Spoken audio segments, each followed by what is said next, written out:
welcome to the Old World Fanatics, your Warhammer Fantasy podcast, the quench your hobby thirst for all things the old world. I'm one of your hosts, Gomo, and I'm back tired as usual with Andrew and Josh. How you going? Almost screwed that one up. No, I almost spilled my coffee. That was the thing. I picked the coffee up and I almost hit my keyboard. That would have been disaster. That would have been crazy. How are you guys going? Are you? I was saying to Josh earlier, it's like getting closer to the end of the year. I think it's Christmassy stuff. And it's just, I don't know. Every weekend's like packed now, and then it is. It's ramping up. It's really ramping up. There's a lot going on. I'm impressed. Like, yeah, well, it's hot here too. Yeah, we are baking and covered in smoke around our area. I don't know about you, Josh, but there's just bushfires. No smoke. Oh, right. We're surrounded. Newcastle's surrounded by fires at the moment. We're fine. Yeah. Wow. So yeah, for a good shout out to all those rural fire brigades who have been battling the stuff for the last 4 or 5 days. We've had like 2 or 3 days back to back 40-degree days. I mean, blistering, just heat. So and then it cooled down yesterday in Sydney and area, and I don't think it helped them because it was windy as. So it's just like the poor guys, just can't get a break. But I think hopefully they do over the next day or so. But it's hot again tomorrow, so who knows? And I just lost Andrew, so. You're moving things around. I'm trying to type, and I'm like, I didn't have the thing in the cursor in the comment box, so I've done that a few times now, and then it just like a keyboard shortcut picks up instead, and then it hides. Yeah. So I start typing, and then all this shit goes on. I'm like, but yeah. And if you're live here in the chat, welcome. You can listen to us ramble right now because we're all over the shop at the moment. So hopefully you enjoy still turning up and get some hobby done while we talk. I think we're up to 122 at the moment. So yeah, who do we have in there at the moment? Anyway, we've got Mark's obviously here as usual. I know he is busy getting Team England kicked off for next year. I think Cam's in the thing. Cam the dentist, you've got a game schedule. It sounds interesting. I don't know if we should spoil that just yet, but it sounds like there's a bit of a thematic game happening next week. If Cam gets his figures, definitely one of us. Definitely one of us is thematic. Yeah, are you literally taking the Chaos Dwarf army that you played against me, against his thematic high elves? I'm altering it slightly, but yes, the bones are very similar. The vibe. Cool. That's all I can say. That's a lot of toughness 7 coming at you. John's in there as well, and Ghost. We've got all the usual crew, which is cool.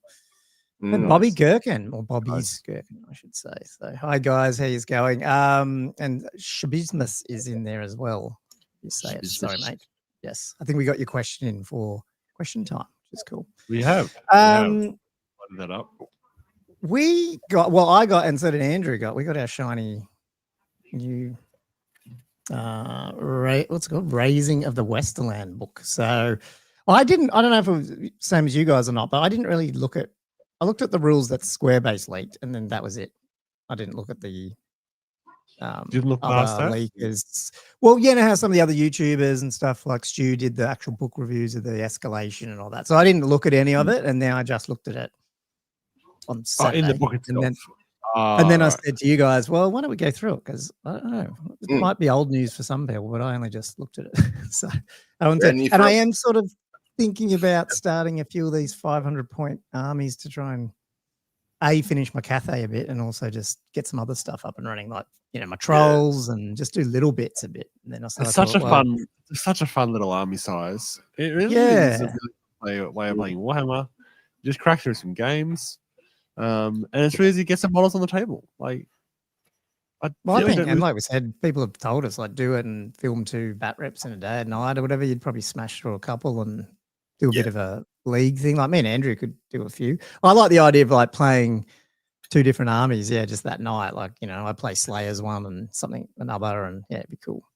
So you'll smash through a few, and it's like 4 hours for a normal game. It was pretty late the other night, wasn't it? Oh, that's right, because you guys played a game the other day, right? Yeah. Like, It was quite... I don't know what it is. I finish most of my games in a tournament. Well, when I'm at my house, I just relax and roll some dice. And we don't. I mean, admittedly, we don't start till after 8 sometimes. So you get there 7:30, 8 o'clock. We probably kicked in by 9 o'clock, I think, when we rolled the first dice. Maybe it's just like the podcast. We just sit there and talk shit. That's the problem. Yeah, I was wondering if that was a factor. Totally. But yeah, that's good. I don't really get to. Like you'll stop rolling dice and stuff during the game, and then start talking again, and like you just it's all those little bits and pieces of general friendship and socialization that ruins your game efficiency, guys. Yeah, but I mean that's part of Warhammer too. Let's not pretend it has to be a 2.5 hour game all the time, Peter. It's supposed to be a bit of a gentleman sit down and play the game and all that sort of stuff. So yeah, of course. Sorry, I don't know. I feel like that's what it's for. But yeah, it is good to know that you can turn it on when you need to still and pump it out. And it does. Obviously we are playing generally lists. We haven't played a lot. I've played a lot of mine, but you hadn't played Chaos Dwarves in ages. So like there's a bit of book rules looking up and all that sort of stuff. So. Yeah, hopefully it's probably not the same with Battle March. Surely if it's 500 points, but am I just deluding myself? It's still going to take hours. Surely not. Anyway, what was that? I wouldn't put it past you guys by the sound of it. Yeah, probably not.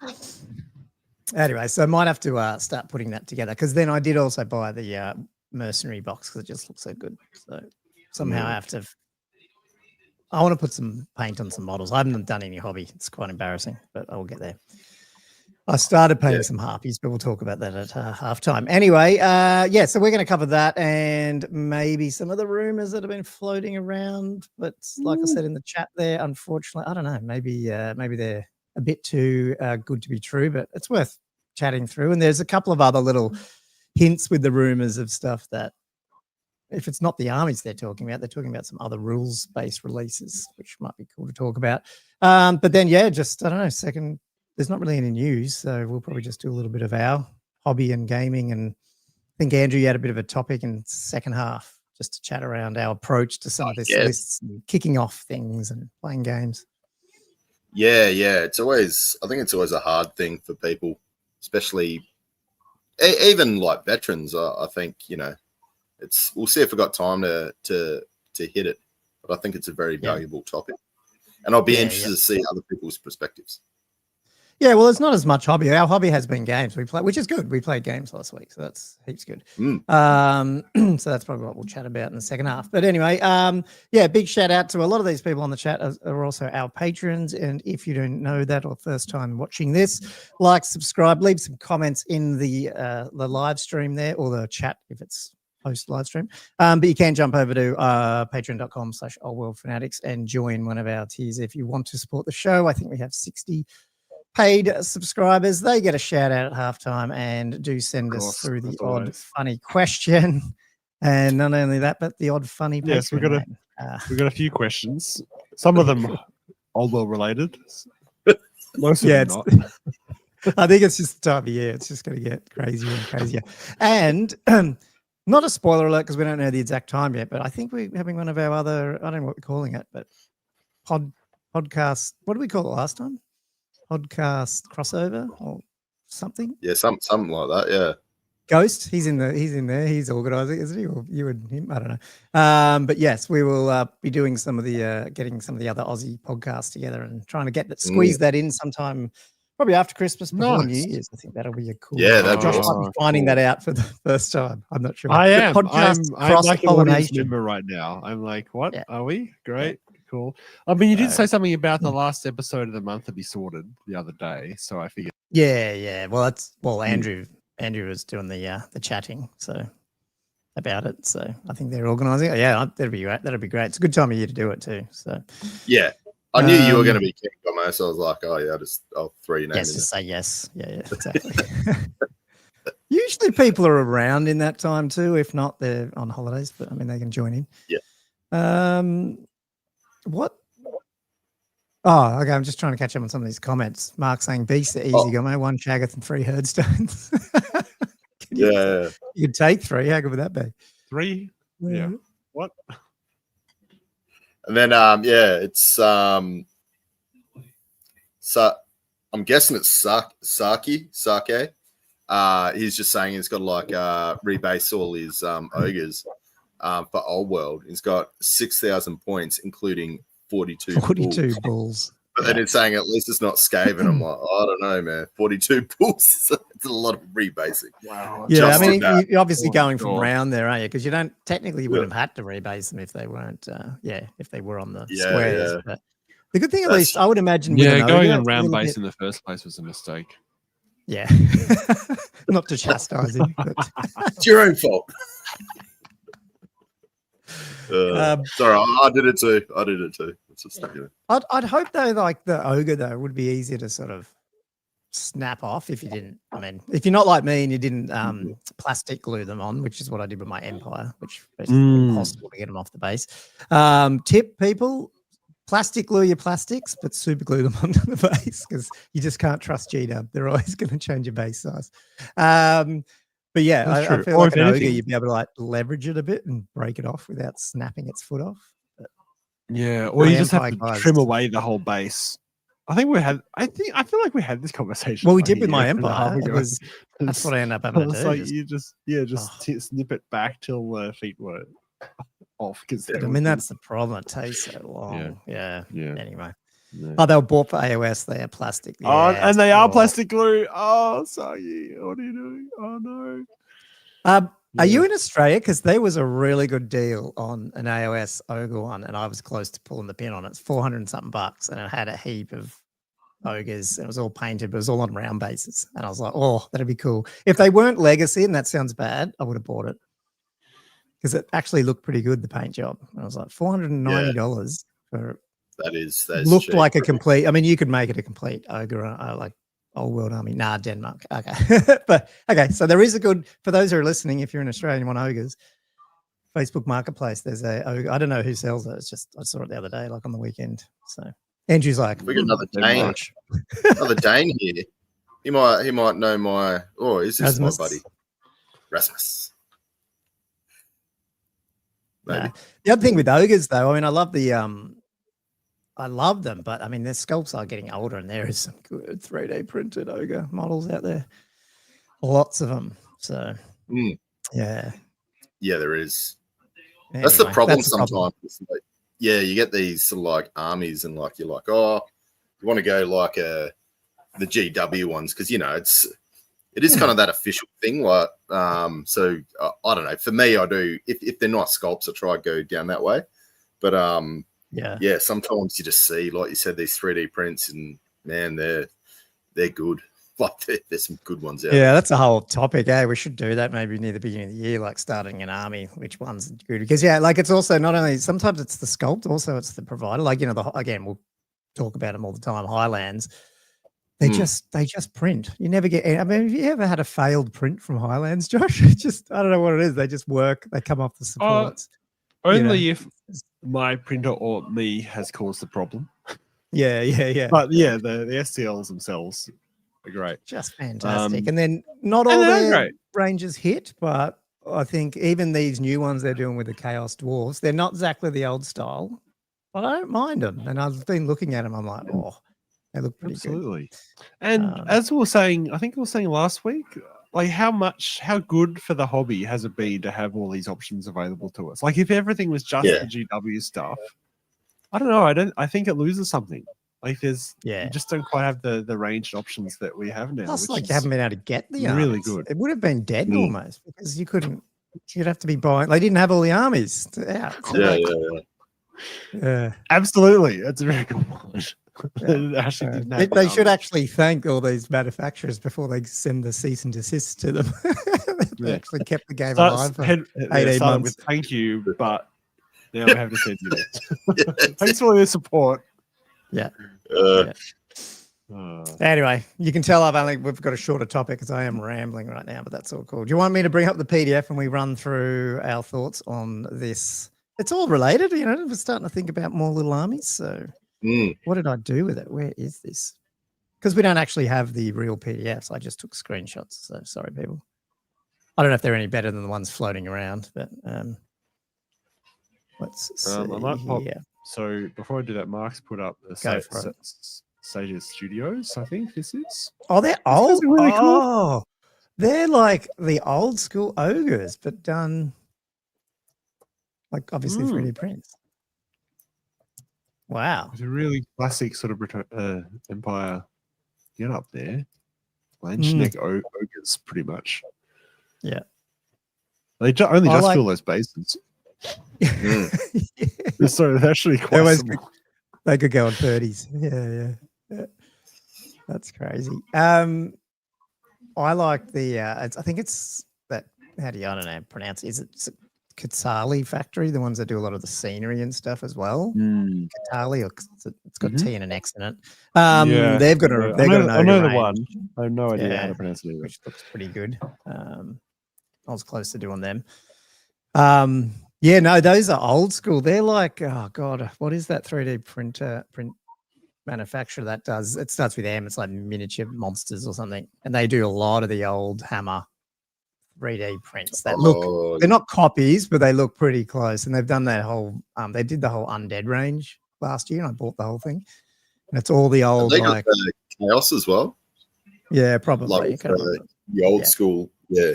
I'm thinking Mears Miniatures, but it's not Mears Miniatures, but it's something like that. That looks like straight out of that. You just look at it and it looks like an old Marauder range or something. Yeah. Yeah, that's cool. I think I've got this. I think I found this. Let me zoom in though. I guess if you're in the chat, tell us if you guys looked at this. A topic. Yeah. And we're only 16 minutes in. That's probably, can I say, is that probably the slowest we've taken to ever get to the main topic? Surely not. Shh, Josh, don't tell everyone. That was my strategy for this episode. I can't help but dwell in it, Gomo. Sorry. Sorry for at least half an hour. I reckon we've easy done it. I'm in producer mode again. Yeah, Mark said not even close. Probably not. Yeah. I just to toot my own horn. I just was away last night over down at the Crown Towers in Sydney for my 20th anniversary. So I haven't been too much of a nerd if I've kept my lady around that long. What was that? Apparently we've gone for 35 minutes before. Oh, have we? Oh, right. I thought you meant 35 minutes. I believe that. Like, wow. I believe it. Yeah, so that was, it was good. It was good. It's just, you come back in the morning, you're a little bit, oh man, that was a big day. So yeah, that was fun. Nice. Yeah. Okay, cool. Well, let's get into it. Well, we got it up here. I don't think we'll read word for word as such, but I'll try to go through a little bit of it and then pass to you guys for different sections, I guess. Because I don't know, can you read that well? Probably not. It's a little bit washed out when I'm taking a picture. I'll join to zoom in a bit more. Go one more. Oh, it will. There we go. Yeah, that's good. Yeah. Cool. So this is basically their Path to Glory campaign system, and I guess it builds off the Battle March system from the other one, what's more of Cetra's Fury. So you're obviously smaller matches and then building up. Yeah. You're sort of chasing different PDFs, different Arcane Journals, so to speak. Yeah. It's a little bit like that. Yeah. And it's actually in this book. I think later on there's a reference to use this as an objective, and then it's got a reference to Cetra's Fury as to how it works. So I'm like, we'll hit that later. But yeah, I'm sort of like, oh man, this is getting hard to follow. Yeah, it's pretty crazy. I like this. This is exactly what I'm going to try to do, where it's like at the same time, experienced hobbyists can work on a brand new project, start a collection representing a brand new faction or a new collection of models to add to a favorite faction. For example, Orc and Goblin tribes might join in a Path to Glory campaign to paint up models for the Troll Horde armies. It's exactly, I've got it there, but to get it done, you just never get around to it. So, I feel like I'm the type of person who doesn't have one army going, as you guys would know. So it would be nice to have, say, Cathay going, but then still going, I'll fall back and do 500 points of Slayers or, 500 points. I feel like you need at least 4 armies going at once, minimum. Yeah, right? You got 2 hands, 2 feet. I don't know why. I think that's perfectly acceptable. I've got airbrush in your mouth. Yeah. Three armies currently being produced as well. Yeah, and I don't know. I reckon Andrew probably is the most in terms of taking different ones to different tournaments? Like you'll pull out like a Seaguard army just to go take Seaguard, or you do a Chaos to go to one. Or I've tended to go on like, okay, I'm working on my Tomb Kings, and then I'll take them to some tournaments, and then I'll switch to Orcs, and then I'll take them. Whereas you like, oh, I might take this one this time. All over the shop. Yeah. Cool. The Overseer. So what do we need here? I'll just go off the setting up campaign. Before a Warhammer the Old World Path to Glory campaign begins, there's several decisions to make, yada, yada. Well, one of them will act as the campaign's Overseer. Is that what you call yourself, Josh, in your sixth ed?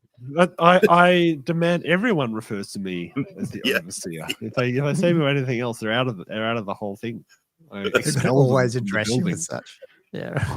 So this Overseer. dude's in charge of obviously running it, tracking the games, all that sort of stuff. Great.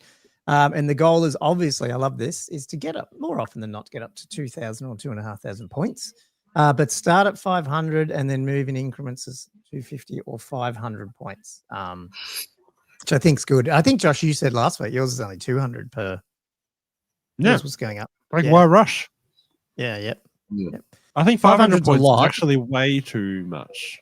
Yeah. Depending on the cadence, but even do it. They got that down there. You can't. 6 weeks. Yeah. I really don't like that, because if you're doing longer intervals, if everyone can do 500 points, then you're actually playing fewer games. I don't know. I don't like it.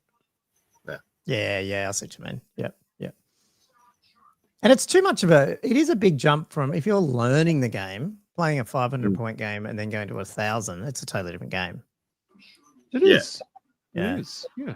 No, I think you should do shorter intervals, or at least, or maybe not that much shorter, but it's less pressure on the players to get all those stuff painted up anyway. Like if you're trying to get 500 points painted up and it's a monthly thing, like that's actually quite an imposition, and it actually takes a lot of work. And then it's actually a bit of a especially like some factions. You don't want to turn it into a job.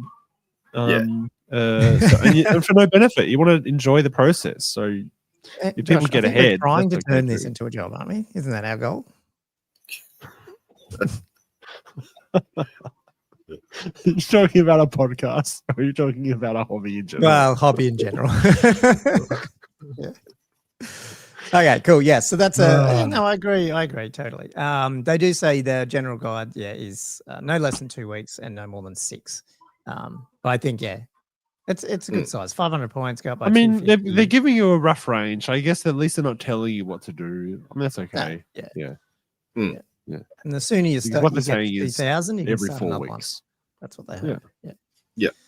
Yeah. But running the campaign is prior to the start of the campaign, the participants must each write a 500-point muster list, as described here, guys, in the Battle March rules. And you got to go get another Arcane Journal for that, and submit it to the Overseer. This muster list represents the army they will field. I mean, you could put this on like an online tournament software thing that tracks all that and allows you to submit your army lists and stuff. So maybe you mean like some kind of integrated platform where you could put your army list in and then just like submit it to some kind of centralized database, an Overseer. Maybe World Rankings, I should introduce the Overseer role. That's a good idea. You should just, everything that's TO, you should just like automatically replace. Change it to the Overseer. Like literally like text substitution, character substitution, TO, Overseer. Prior to each subsequent phase, the participants must update their muster list, increasing the size of their army by adding new units or new characters, by increasing the size of existing units, by removing and replacing units or characters, or even by changing units, equipment, or character magic items. This updated muster list represents the army they will field throughout the upcoming phase. Very long-winded way of saying something fairly basic. That is. You don't need to keep the same. You can. It's probably one of the questions that people do ask when they start something like this: is do I have to keep the same and add to it? You can gut it and take it back to the beginning. Answered it very thoroughly. Yeah. A reward of the valor. At the end of the campaign, the Overseer should gather the participants together and give out awards. I don't want to read all this. Basically, there's champions and champions. I don't get the... Yes. Champions awarded to the participant with the most campaign points for that round, isn't it? So this is just for the... Wait, no, hold on. This is the end of the campaign? This is the end of the campaign. Okay. Okay. All right. No, I misread that. I completely misread that as... per round. And the best army awarded to the participant with a best painted or most thematic army as voted for by the participants. Ooh. Mm. So you got to at least get some awards happening, and then to battle is during each phase. Each participant should play at least one game, but you can play more, which is cool. And to ensure all participants play a variety of opponents, it is recommended that overseer take charge and pair participants. But they do say you can play up to 2. I think they cap it at 2 or something. So this is where, interestingly, where their sort of 6-0 system comes in. And I don't think, I don't know if this was deliberate or not, but it is what it is. So basically, when you play, you're getting, and by the way, you need the Warhammer Old World rulebook to get the victory points. But then that's fair enough. But then the crushing victory thing is from match play, isn't it? Or maybe not. Oh, well, no, they do have that, isn't it? No, surely it's in the rulebook. Surely, no, it's in the rulebook for the actual thing. But I think the points thing came in match play. Yeah, the points. Surely. Yeah. Oh, okay. So you got to match play for that. I also don't really like that. So it's 3 for a crushing victory, 2 for victory, 1 for a draw, 0 for a loss. Like, I don't know. I feel like you almost want to have a differentiation between a loss and a major loss as well, just to encourage people if they're losing to still try for that extra point. You know what I mean? Like, I thought you were gonna, yeah. I thought you were going to maybe say differentiating a loss from don't turn up as well. Like, what happens there when you don't turn up? Yeah, that's a good point. Does the person just get a crushing victory, or is it written in there? I can't remember reading that. But what do you, Josh, do if someone doesn't? Well, you matched it on the day, didn't you? You just matched who turned up. You mean during the slow grow? Yeah. So, yeah, I had various points. So I had 1 point for turning up. I had points for your game result. And I had points for if you're painted or not. Like, it was 1 point for turning up, 1 point for painted, and up to 3 points for winning a game kind of thing. So, so you could play your game on a different day and still get the points for the game outcome. But if you weren't there on the day when we all came, you don't get that point, I guess. So that's sort of how it worked out. To encourage people to be there for the round. Yeah, and yours was on a particular day, whereas this is built to go, well, you've got a month or 6 weeks to play these people. It's not particularly at a club, so. Yeah, I guess not. Yeah. But it did mean that even if you didn't win, if you turned up and you were painted, you still got 2 points. So, there's definitely there's definitely reward for participating. I guess there's no, it doesn't matter if you that's true actually. If you just don't play, then it's the same as a loss and you don't really miss out. Yeah, I agree. No, but I know what you mean though. If you're saying there's no incentive to stop them getting a crushing victory type, like because I worked out when I did it for when I was doing my Warbands pack, I realized that if you do it like that, then in your head, if you're actually way behind, you have nothing else to play for. Whereas if it's like 0 points for a crushing loss, 1 point for a minor loss, 2 points for a draw, 3, 4, and 5, up to 5 for a massacre, whatever. Then if you're losing badly, you still can aim for that extra point for a minor loss. In the same way that's why the 20-0 system works so well. Yeah. You have to think about you have to think about the losing player you still need to work and like, okay, if I can save some points, then I can still win the game kind of thing. Whereas I feel like the risk with this, if you're losing, you sort of tune out. Just give up. That's a good point. Yeah. That is. Yeah, no, that's a very good point. So you get that games for phase is where they talked about up to 2 games per phase, but it's capped at 2, which is interesting because it does mean, I mean, look, it's just a game, so it doesn't really matter. But you effectively can, if you're just playing 2 games at least each 2 weeks or whatever it is, each month, you basically can you probably still get away with a fair few points there, like get ahead. Yeah. By playing more, which is kind of interesting. Nothing wrong with that, but I mean, I guess it's just a game. It's however you want to do it. It's not, and there is nice as there's a color victory, so they do give you an extra +1 for each game they play with a fully painted army, which is interesting because that means if you get in multiple games in a month with that and are painted, then that sort of compounds a bit. It is for every game. It's not it's just not on the phase, is it? Yeah, that's true. No. So that you can if you win 2 if you win handsomely 2 games and you're fully paid up, that's up to like 8 CP. Yeah, it's just a lot. Sounds like we're playing 40k here. Yeah. Yeah, that's cool.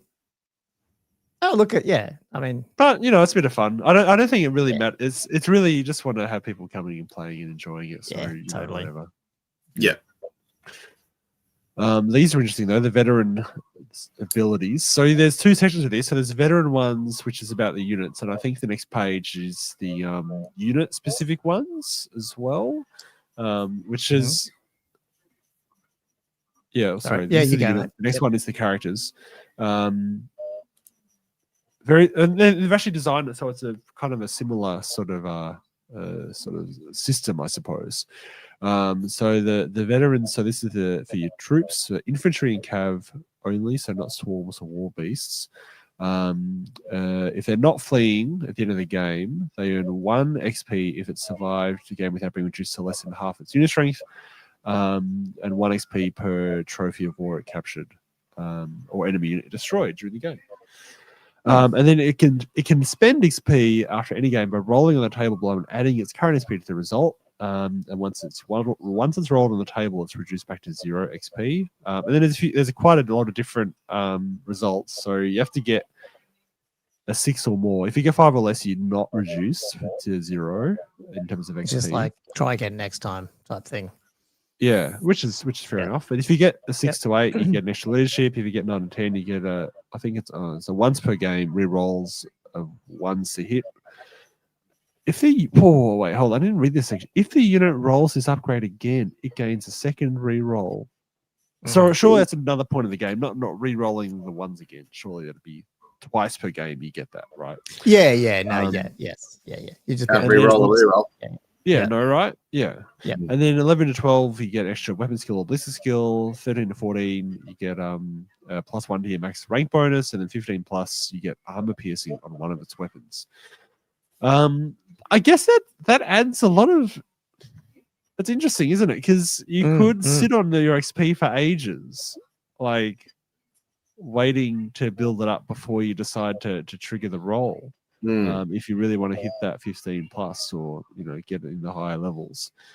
And I don't mind it at all. Like it's actually it's kind of fairly clean. It just changes characteristics. There's no other sort of special rule modifiers or anything like that. Which admittedly in the old world, because there are so many special rules, I can see why they haven't tried to add in any other complexity. I do notice it's all attacking as well. Well, I guess the maximum rank bonus isn't, but it's a little bit. Yeah, the only one is a maximum rank bonus, isn't it? That's like a defensive stat. Like everything else. I mean, weapon skill, you could argue that a little bit, but and I just wonder if that's deliberate though. To sort of make it that you're trying to attack and and more chance that they end up dying anyway, which keeps everything capped a bit. But how long does it take to get the leadership's so the leadership and the rank bonus are 2 non-offensive ones. Yeah. You got rerolls to get once, which is offensive, and the arm piercing is offensive. And then weapon skill, ballistic skill. Yeah, I guess ballistic skill is more offensive. Weapon skill is both kind of thing. So I agree. On balance, there's probably slightly more offensive ones.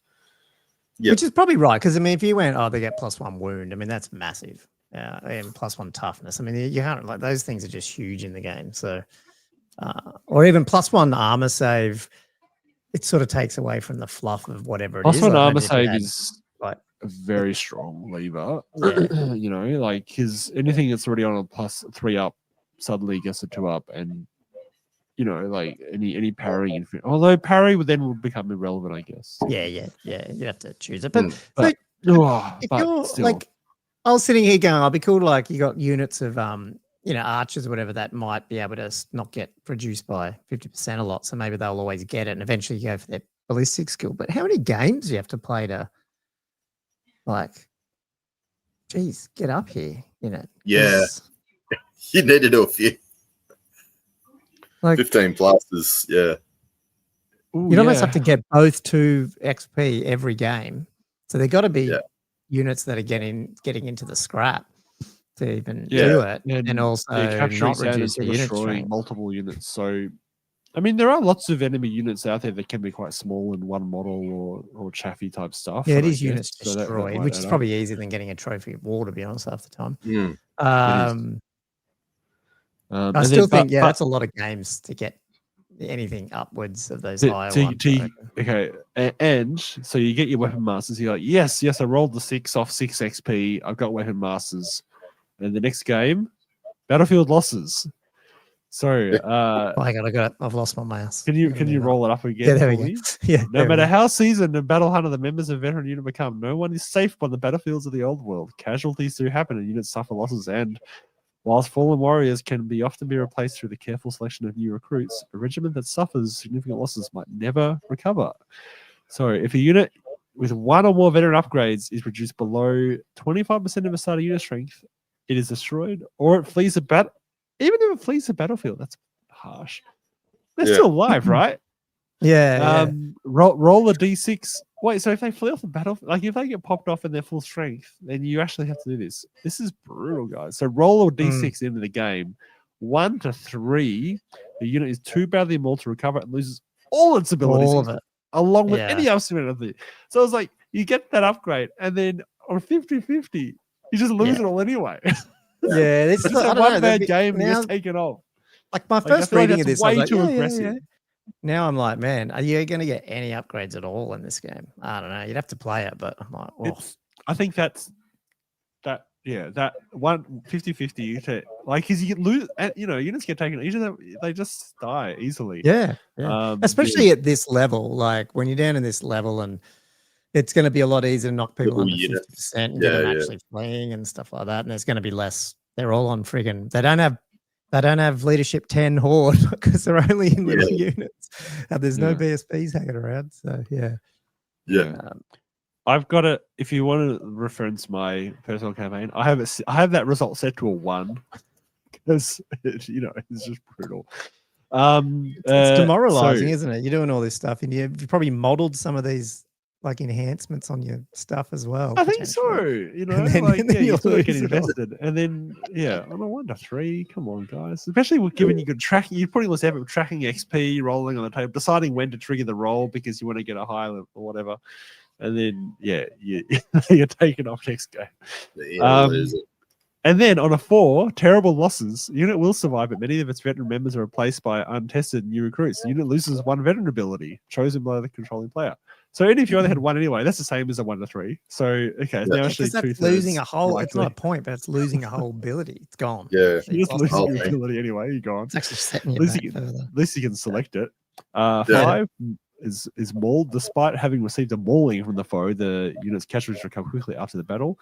But then you got 6. Hey. Lesson learned. Yay. In the aftermath, I roll a 6 is amazing. What's going to happen in the aftermath of the brutal battle? The recovering unit recovers. Unit members reflect upon their experiences. Unit gains 1 XP. Okay. Yeah. Get 1 in 6 chance. 1 in 6 chance to get 1 XP. Okay. Great. Like I was actually thinking that might be they get ability. Like you can. I was expecting more than 1 XP for that. Free ability. Because given how much like you are to lose an ability, I felt like that. If you got 2/3 likely to lose an ability, then to balance it out, you could almost play into that too. Let's go. I can get this. Yeah, absolutely. Yeah. So unfortunately, I think the battlefield losses outweighs the veteran abilities. Unfortunately, I think that might have to be. I almost think too. It's almost unfortunately when I'm really looking at this, they've added so much emphasis on the scenarios in these new editions, like in these last few books and stuff, in terms of the strategic locations and baggage train and all that. And the veteran abilities aren't really tied to them. It's like, just stay alive and maybe kill a unit. It's like, it'd be a lot cooler if you went, okay, for every turn, I mean, it's a little bit more bookkeeping, but for every turn you got a strategic location, or if that unit killed the baggage train or whatever, then that's what's triggering this stuff. So you could actually get multiple of these in a game, and then actually doing something, which I think would be probably not even game breaking. It's exactly what you want it to do. Not just kill each other. It's like play the objectives. Absolutely. Yeah, I think so. They probably need to do is make the top the insurmountable losses 1 to 2, terrible losses 3, maul 4 to 5, less than 6. Because I mean, there is, you know, some people saying, like Perfity saying, imagine it's written to try to avoid units going too far above the baseline, which, and you know, also avoid absurd Death Stars, which is fair enough. But you do want a reset in the ability, you know, of the campaign. But like this is a tournament, so like who cares if you end up with? I know. Yeah, you actually want some craziness. You do want some craziness, absolutely. And then what are you guys thinking about the fresh blood rule, which is units can increase in size during the course of a party or a campaign. Should the unit strength of a unit with 1 or more veteran upgrades increase by 5 or more units, like strengths between the 2 campaign phases, it will retain its upgrades but will lose D3 unspent XP it has. Is that just a little bit of unnecessary bookkeeping? Yeah, it is. Yeah, Like, especially, I feel like that's just complexity. again, isn't the whole reason you are getting bigger? Like you're growing by, like if you're doing that 500 and then up to 500, they're all going to do that. So you're going to lose them anyway. And you probably wouldn't have rolled it anyway. Yeah. It's your first game. But still, yeah. For something fluffy, yeah, it's a bit much. Like for a tournament, I could see them trying to, you know, make sure that people aren't stacking up units with abilities. Like all of a sudden it's like, oh, I've got these sweet abilities. Let's just pour all these, you know, unit strength into this, make it a big unit. But yeah, it's a slow grow, isn't it? So yeah. I'm not sure about that. It would have been better to keep this and then change the rule about it's probably on the other page where you can, you know, if you end up changing, like you lose it if you change, like if you change up the list, you lose it. You know what I mean? Like, so that you encourage people to keep the list, which then helps you keep these. I guess that still happens, doesn't it? If you take the unit out, it's gone, right? Like if you take the unit out of the next. If you take the unit out, I guess all the abilities are lost. I think I might clarify it later. I can't remember if it does. Yeah. I don't think it does. I think. I think this ends on a funny table too, but anyway, we'll get to season commanders. You're doing a good job. Yeah. Good job, Josh. I'll let you go. Yeah, no, I'll keep going. So it's close to my heart, so I can't help but take over this stuff. And yeah, the character stuff, like, so the content, like really its design is almost the same as the unit stuff, really. So any character that was not removed from play as a casualty and is not fleeing into the game gets 1 XP for surviving and 1 XP for enemy character slain per trophy of war captured or enemy unit destroyed during the game, including if they're in a unit that's destroyed or captured or killed the character. So I mean, I guess that sort of multiplies it a bit. So a slightly different emphasis. In addition, an army general earns 1 XP if their army won the game. And then they spend the XP in the same way as the units. So yeah, you start at 0, you add them up. Your D6. The D6 is a bit higher on this one, so you got to get 7 up to get anything anywhere. 2 to 6, you say 0. You don't reduce 0. 7 to 11, you get +1 leadership. 12 to 14, it's weapon master, which is your weapon skill or ballistic skill. And 15 plus is your armor piercing. That's actually more simplified than the unit ones. You don't even have. I mean, I thought they'd sub in the rank bonus with something else. I don't know. Yeah. I guess I didn't want to touch strength or toughness, but although strength isn't so bad anymore because could have bumped out. Attached to it. It'd be funny to bump out their command range or their, I don't know, something. Yeah, no, that's true. Command range could there's lots of things they could do in that space, and they just decided to delete it, which is okay. And then Death or Dishonor. Well, hold on. Shall we do so? There's promotion promotion or death. Now, again, I'm not on board necessarily with this. So the promotion thing is, as armies grow and muscle lists are updated, their participants may wish to promote their characters. For example, an Orc and Goblin tribes army might well be led by an Orc big boss in the early stage of the campaign, but as the army grows, the player might wish to replace their character with an Orc war boss. This is perfectly acceptable, especially since such a promotion often gives access to better mounts and a better profile, whatever. However, when a character is promoted in this way, They lose all their veteran abilities and any XP. It's like, this isn't a promotion. This is just replacing the character. Yeah, just basically what you did earlier. Yeah. It's like, okay. Like, I don't see a strong need to do that. Death and dishonor. By contrast, some characters are doomed to meet ignominious fate on the battlefield. To represent this, if a character with one or more veteran upgrades is slain, or if they flee the battlefield, again, if they flee the battlefield, brutal. Roll a d6 into the game. 1 to 3, it's dead. The character is dead. You've written your fluff for the Path to Glory campaign. You've named all your characters. You get tabled the first game up. You have to roll at least a 4 for at least all your characters and not just have them deleted. You have to rewrite all your fluff for the next game. Yeah. So yeah, 1 to 3 is dead. So they lose all their abilities along any XP, and you have and they should write in there. You must rename the character and rewrite your. Yeah. You got to buy a new model. You have to paint. Just burn that one. That one's gone. Just burn it, throw it away. Buy a new model from GW. That's the rules. It's in the rule book. 4 to 5, badly wounded. The character survives but barely and loses 1 veteran ability. And lesson learned: the character gains some valuable insight into the perils of battle. Yeah, I know. What the hell? Now, I've missed that. I know, I've missed that because I haven't watched the videos. I was wondering if anyone knew what the hell. I'm assuming it means you get it 1 XP like the other one, but I don't know. Yeah. I hope it is. Although I almost like the non-sequitur for just full stop. Nothing else. It wouldn't be Old World Edition 1 if it wasn't for these weird things. It's even got a full stop though. That's what's so funny. It's not like they've cut it off. It's like but if you go to the previous page as well, the veteran abilities table with the grizzled veteran, isn't that meant to be a 2 to 5, not a 2 to 6? In the second one down. Hey? So see, like it says, like treat at the last bit. Treat this result as a roll of 2 to 6. Well, if you treat it as a 6, you're going to get stuck in an infinite loop. Yeah.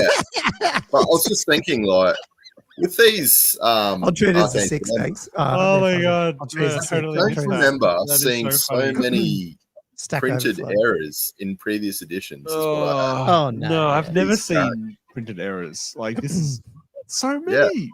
Yeah, there's quite a lot. It's a bit bizarre. It's like after you made a few errors, wouldn't you be like, oh, we need our quality control for editing, you know? So it's anyway. Yeah, I mean, if you're releasing it as a PDF, it's not an issue. But when you print, it's going off to print. Yeah, they'd check it. Yeah. That's good. I'm flummoxed by that. So does that implies that either like it's different to the character one because the character one is 2 to 6. Is it 7 to and 8? then 7 plus 7 to 11? Yeah, that wouldn't be 7 to 11. 7 to 8 is Grizzly Veterans. I think this 2 to 5's right, but I reckon that's wrong. But then they've got the 2 to 6 in there, so that means they changed it from 2 to 6 because the Grizzly Veterans. Unless you think they just all fat fingers and just press the wrong button. Maybe. Hey, Josh, they've perfectly asked for the link to your, what's it called again? Fall of, what's the actual website? MonteCastello.com. I keep thinking it's Monte Cristo. I was trying to look it up before to get the link, and I was like looking up Monte Cristo. And I'm like, because,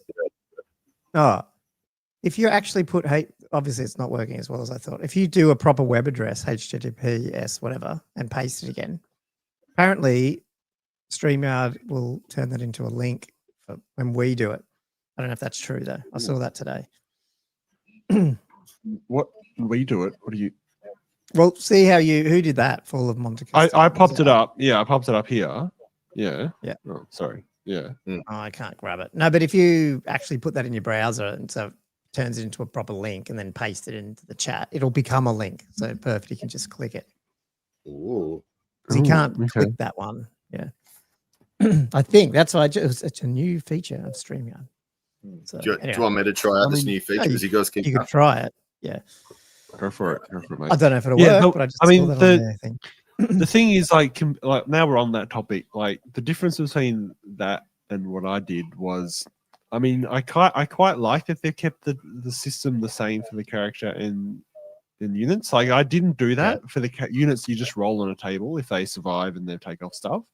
You're not tracking XP. The characters you are tracking XP. It's actually much harder for them to die, and they have a much more sort of. Well, I mean, both units and characters have got intricate sort of tables that they roll on in terms of what kind of skills they can get. But the characters have got like a wartime like injury table where they can die, but they can also get negatives and all this kind of stuff. Yeah. But you're also tracking XP on them, so but the XP is similar to this, where you just if you roll over a certain amount with your XP on top as well, then you can get a skill kind of thing. But I didn't do that for units, so yeah. Anyway, it's a different. Yeah, I mean, yeah, and it's supposed to be a bit simpler, I guess. But still, I'm a bit concerned now that we've gone through it. I'm just not sure the characters are going to get much interesting, sort of skills through. Mark this. just said this back. Where was it? He said he's played 8 games and there was no upgrades. Basically, where was that? I'm trying to find his comment. You might have already posted it up there, but a bit disheartening. Didn't work. There you go. I think Andrew tried to paste it in and it didn't work. Okay, maybe it's not out yet, but I saw that in their new feature. Maybe this one. It's very difficult to do. We've played 8 games, so you just don't have units enough units surviving. Yeah, units die. Like it's something that happens in Warhammer. Like you can't. And the thing is, if you make it too punishing, it's sort of weird because you're like, oh, I don't want this unit's dying. You don't play the game like you normally would. Yeah. And it sort of detracts a bit. I feel like you want to be able to still play normally and feel like you can enjoy it and still get a theme going and units getting cool abilities and that type of thing to survive. But if they just get taken off once and everything just gets deleted, it's just sad. It's just sad. Yeah. So yeah, I feel like there is some good, cool stuff in here, and I don't mind the abilities table and that type of thing. But yeah, I think just the calibration they've done for the losses is a bit. Yeah, I mean, you could literally just do that. Just you could keep the rules and just need to, jig these tables and these values a bit more. And some of the rules. Yeah, I think if you rejig the table a little bit, I think that's I think you could. There's some good stuff there. And obviously, you're allowed to change any rules you want in this game, which is fine. But yeah.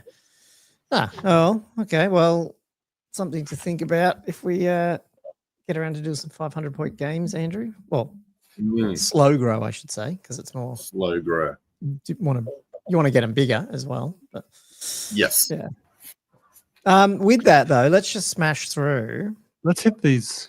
Yeah, let's have a look at these. They're not scenarios. huge. They're just interesting. Not interesting. Well, they are a little bit, but so this first one, maybe we'll do one each. So I'll do the first one. Can you, Andrew, can you read that, or are you on your smaller? Oh, I've got the book. That's a bit zoomed out. Can you zoom in a bit? Right here. Yeah, okay, that's better. Yeah. Where do you want me to start? You can do this one if you want. Let's just go through the history of this, what it is, and the first one. Okay. When Friedel the Chainmaker began leading her fleet south to conquer the lands of the Empire, many were the chieftains of Norscar and aspiring champions of chaos that sought to earn the right to sail with her.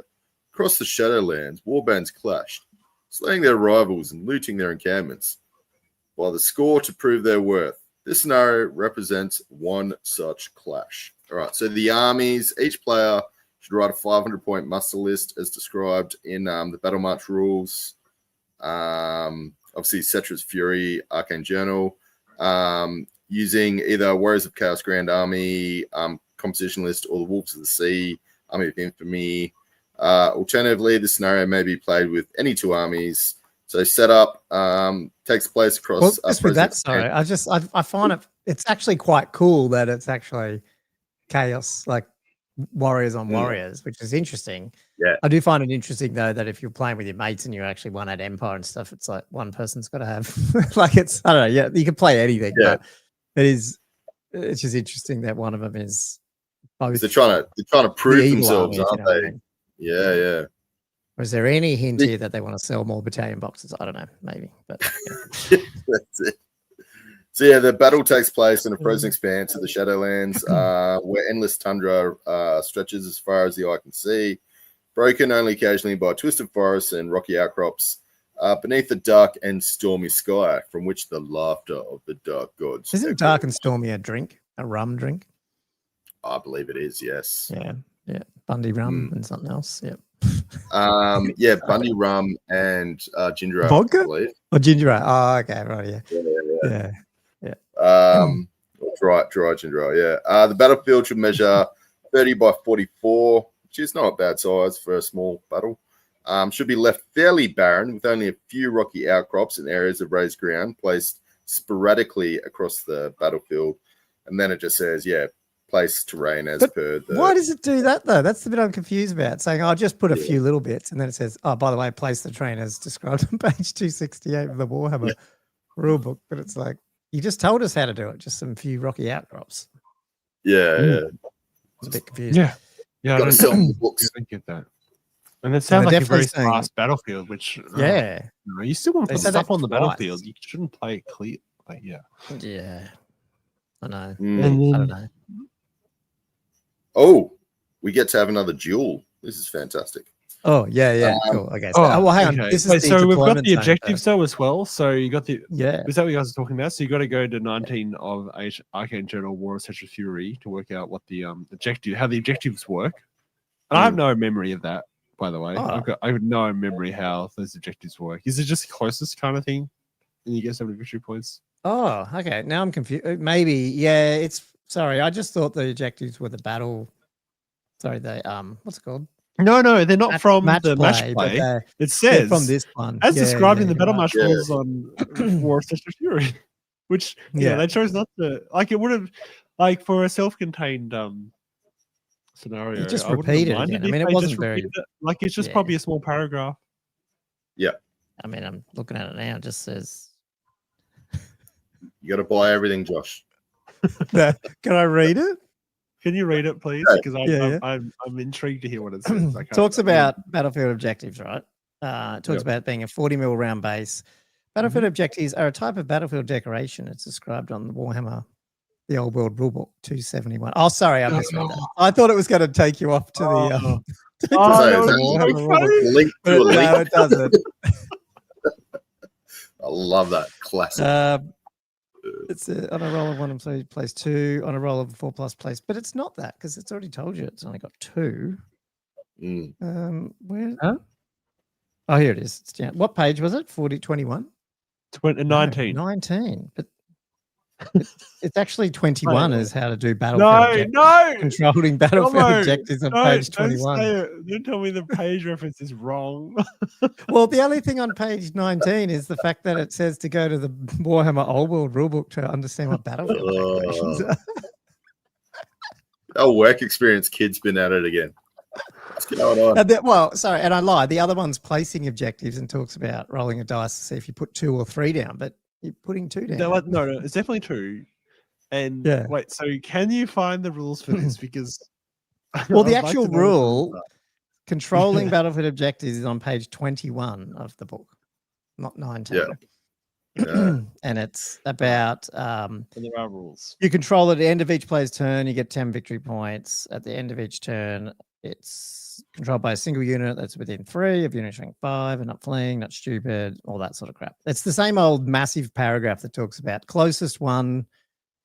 If 2 people are in, it's the closest, and if equally closest, no one does. So it's that. That's all it is. But it's page 21, not 19. Does it say how many victory points it's worth? 10 victory points per turn. At the end of each player's turn. Okay. Oh, yeah. But page 20. Yeah.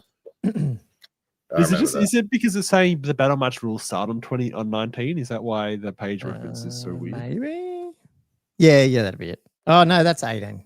Battle match okay, so I can't justify it all. It's just wrong. Well, they actually do say there, they give them credit, even though it's wrong still. Where was it? No, I've gone too far now. Sorry, this is really going on. We're digging into details. But it does say, in addition, place 2 battlefield objectives as described in the battle. So that's all about placing them, right? That's the only thing it's talking about. But you're saying that the description in page 19 is to roll to see how many you're placing, right? Yep. So I don't understand. I mean, the only other thing it says it'd never be placed within 3 inches of a terrain feature. I don't know. Interesting. But they're on the map too, so it's like it's weird. You'd be dirty if you bought that other journal book just to get that rule. Leroy Jenkins is sick of us nitpicking these page references, and he's asking for us to hear the rumors. Enough of this shit. We've got to do the Patreon. The Patrons are coming up, and then we can do the rumors. I'm not sure how long the rumors will be, but yeah. All right. Let's keep hitting the people have spoken. I'm trying to get enough of shit. Where did I? That's the next one. Oh, people are buying these. Here it is. Yeah. Yeah. People buy it or don't buy it based on our podcast, I reckon. Absolutely. Yep. Well, no, we're just talking about the rumors that were. Anyway, we'll talk about it after the break. Good hook. I like that. Yep. Stick around. Chose not to clarify it. Just we'll tell you after the break. Nice. So we're gonna keep going. Who's we're gonna smash through it. I think they're going to force people to listen to this nitpicking over that stuff. Keep going. Oh, you want me to keep going? All right. So the next one, looting and pillaging, we won't even bother about. Oh no, we haven't talked about the Warriors duel. We only got. Oh, you want to keep going on that? I mean, everyone knows what the Warriors duel is. It just includes the Warriors duel as its own special rule. Yeah, and then that's. Is it exactly the same as the one? I assume so, because surely they would just say Warriors duel : as specified in Arcane Journal, Warriors of Chaos. Oh no, it must be. Yeah, no, I think it's all the same. Okay, so everything's the same. Okay. Well, in that case, they could. Well, the rules of the Arcane Journal. I'm surprised they just didn't put in that instead of actually including the rules for it, just like they did for the. It's weird that they put the rules for that there, but didn't put the other one. Yeah, okay. That's what I'm complaining about. Yes. Yeah. Very weird. No, okay. Well, I'll do looting and pillaging, and then Josh can do the last one. Okay, so this is at every opportunity, Friedhel's invaders would descend upon the rearguard of Westland's army, looting and pillaging the supplies. This scenario represents one such attack. So you write a 500 or 750, so it's escalating. The attacker should use either Warriors of Chaos, Wolves of the Sea, that stuff. And then the defender is Empire of Man, Null or Grand Army. Obviously, alternatively, you can do all of it. Anyone. And then battle is, what is it? Set up. Battles such as this were common in the northern reaches of the Empire, blah, blah, blah. The battlefield should feature 30-inch by 44. Terrain should be grouped close to the short battle edge. So I'm assuming that's like, because you're in a pass, I guess, is what they're trying to do. So you put it on either side, and the middle again is free. So it's a lot of open areas in these missions for some reason. And then you place a baggage train on the defender's deployment zone, 60 by 100, and it goes like that. So it's in the middle. And is that how you read it? Like you just put terrain on the edges over here. Is that correct? Apparently GW hates terrain in the middle of the board. So yeah, they totally do. Especially this size, and you can't put it within 12 or whatever. It's pretty much the whole board. Yeah. And then with that, so the defender deploys their army in defense of the baggage train. Once the attacker deploys their entire army within the attacker's deployment zone. So you got to move the no, I don't think you can. I thought initially because they were talking about it like moving through the pass, but no, I don't think there's any. I didn't think you could either, but it's just weird how it says you leave space for the terrain so the defender can advance the baggage terrain. Yeah, but you can't do it. You can't actually move it. Yeah, I didn't think you could, but that's just weirdly phrased. But yeah, they do that in Summer Sling, whatever it's called, for Oldhammer this January. You can drag along the baggage train, which is cool. Nice. Nice. Yeah. So the baggage but this is the defender sets up fully, and then the attacker sets up.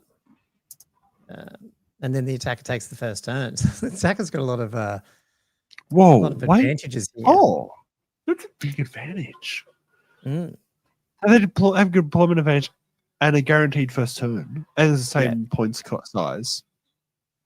Yeah, the only thing I'd say is the battle lasts for 4 rounds. So that's maybe you want to play it for 4 because that probably gives the defender a bit of a chance. Yeah, because if the defender win, like if they control the baggage train, they get 100 victory points, which in a small game is a lot. Yeah. So I guess maybe that's why they calibrated it for 4. Yeah, potentially.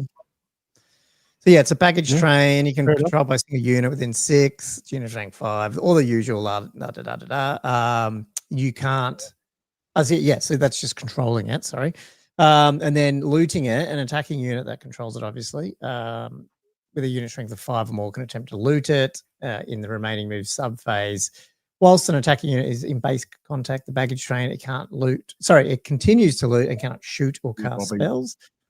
If at the end of any turn, an attacking unit still in base contact with the baggage train, they get a loot point. A unit loses its loot points if it breaks and flees from combat or completely destroyed. So that's cool because they can, if you miss out on trying to defend it and someone's looted it, you can try and just go after that unit and kill them, and then they lose all their loot points. So it's interesting. That is good. It is probably quite hard to be in there and not get killed, because you got to sit there for a turn, sort of thing. Yeah. But yeah, that's basically it. Then the attacking wins 15 points per loot point, and then like I said, the defender gets 100 if they control the baggage train. That I don't know how it's going to turn out. Like, that could be interesting. I think, that needs some play to see how it feels in real life, because the attackers lots of advantages. It's a short game. The defenders got a lot of victory points they can hold on to. But the attacker can also pick up quite a few loot points if they can they can get some loot going and hold on to those units. So Now, what happens with this rule here? If you're an attacker and you have access to scouts, you just want to use that, don't you? Because you're going first anyway. They just scout, scout, get right up there and attack hard. Yeah. Does some of the Chaos Warriors, do the Wolves of the Sea have scouts? Any of them?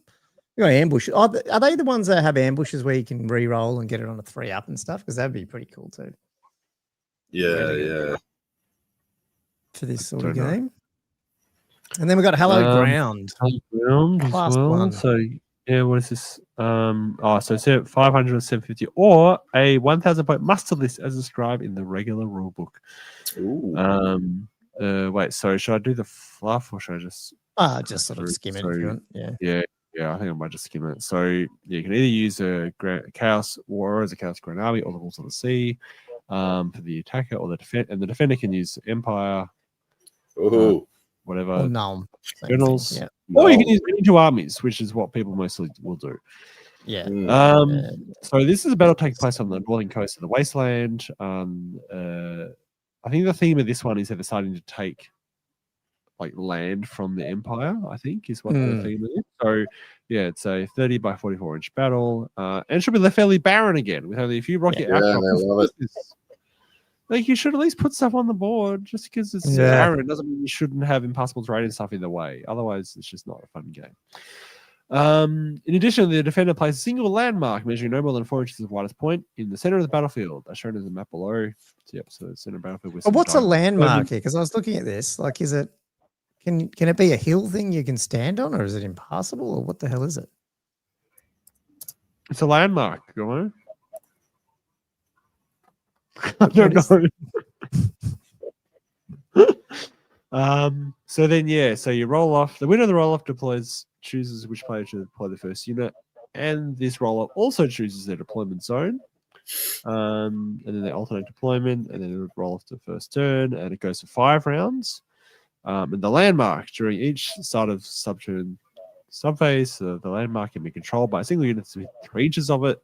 That is usually for 5 or more. It's not fleeing or stupidity, And then you have 2 units within 3 inches of it. It's the same thing. They need to come up with a rule for that. Just called contested, and that's what it is. Because it's not right in the same fucking the rule book on page 206.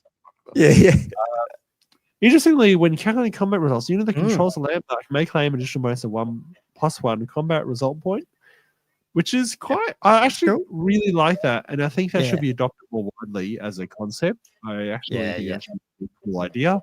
That is good. 1+ combat result in the small game, like a 500-point game. That's actually massive because often, you're often having small units. Some of them not even with standards and stuff. So in a 2,000-point game, that's not a. Sometimes it's a useful thing, but in these small games, I think it's actually killer. And so the victory though is normal victory points. In addition to the end of the game, you actually take quarters, and whoever is controlling the highest unit strength of each quarter get bonus 50 victory points for each quarter. And if you control the landmark, it's 100 points. So it's weirdly randomly. Yeah, I'm not sure I love the quarter thing, given that focus in the middle and it's small armies. It's like it just seems a bit arbitrary. Like, yeah, you know, I've never really appreciated quarters as a interesting strategic element to games of Warhammer. It looks really weird. It's like, oh shit, I'm gonna move. Like I did it with Andrew's one. Well, we didn't do deployments, but quarters. But you know, like we're just going, oh, it's the end of the game. I've got to move that one over there. That one there. It's randomly in the middle of yeah. That's what always happens. I just don't think it's interesting. Not a cool theme. But yeah, the landmark's worth 100 points, which is cool. And I really like the combat result bonus, bonus that it gives. So yeah, I think it could be a hill or an impassable or a building. I think it could be anything. Yeah. Landmark.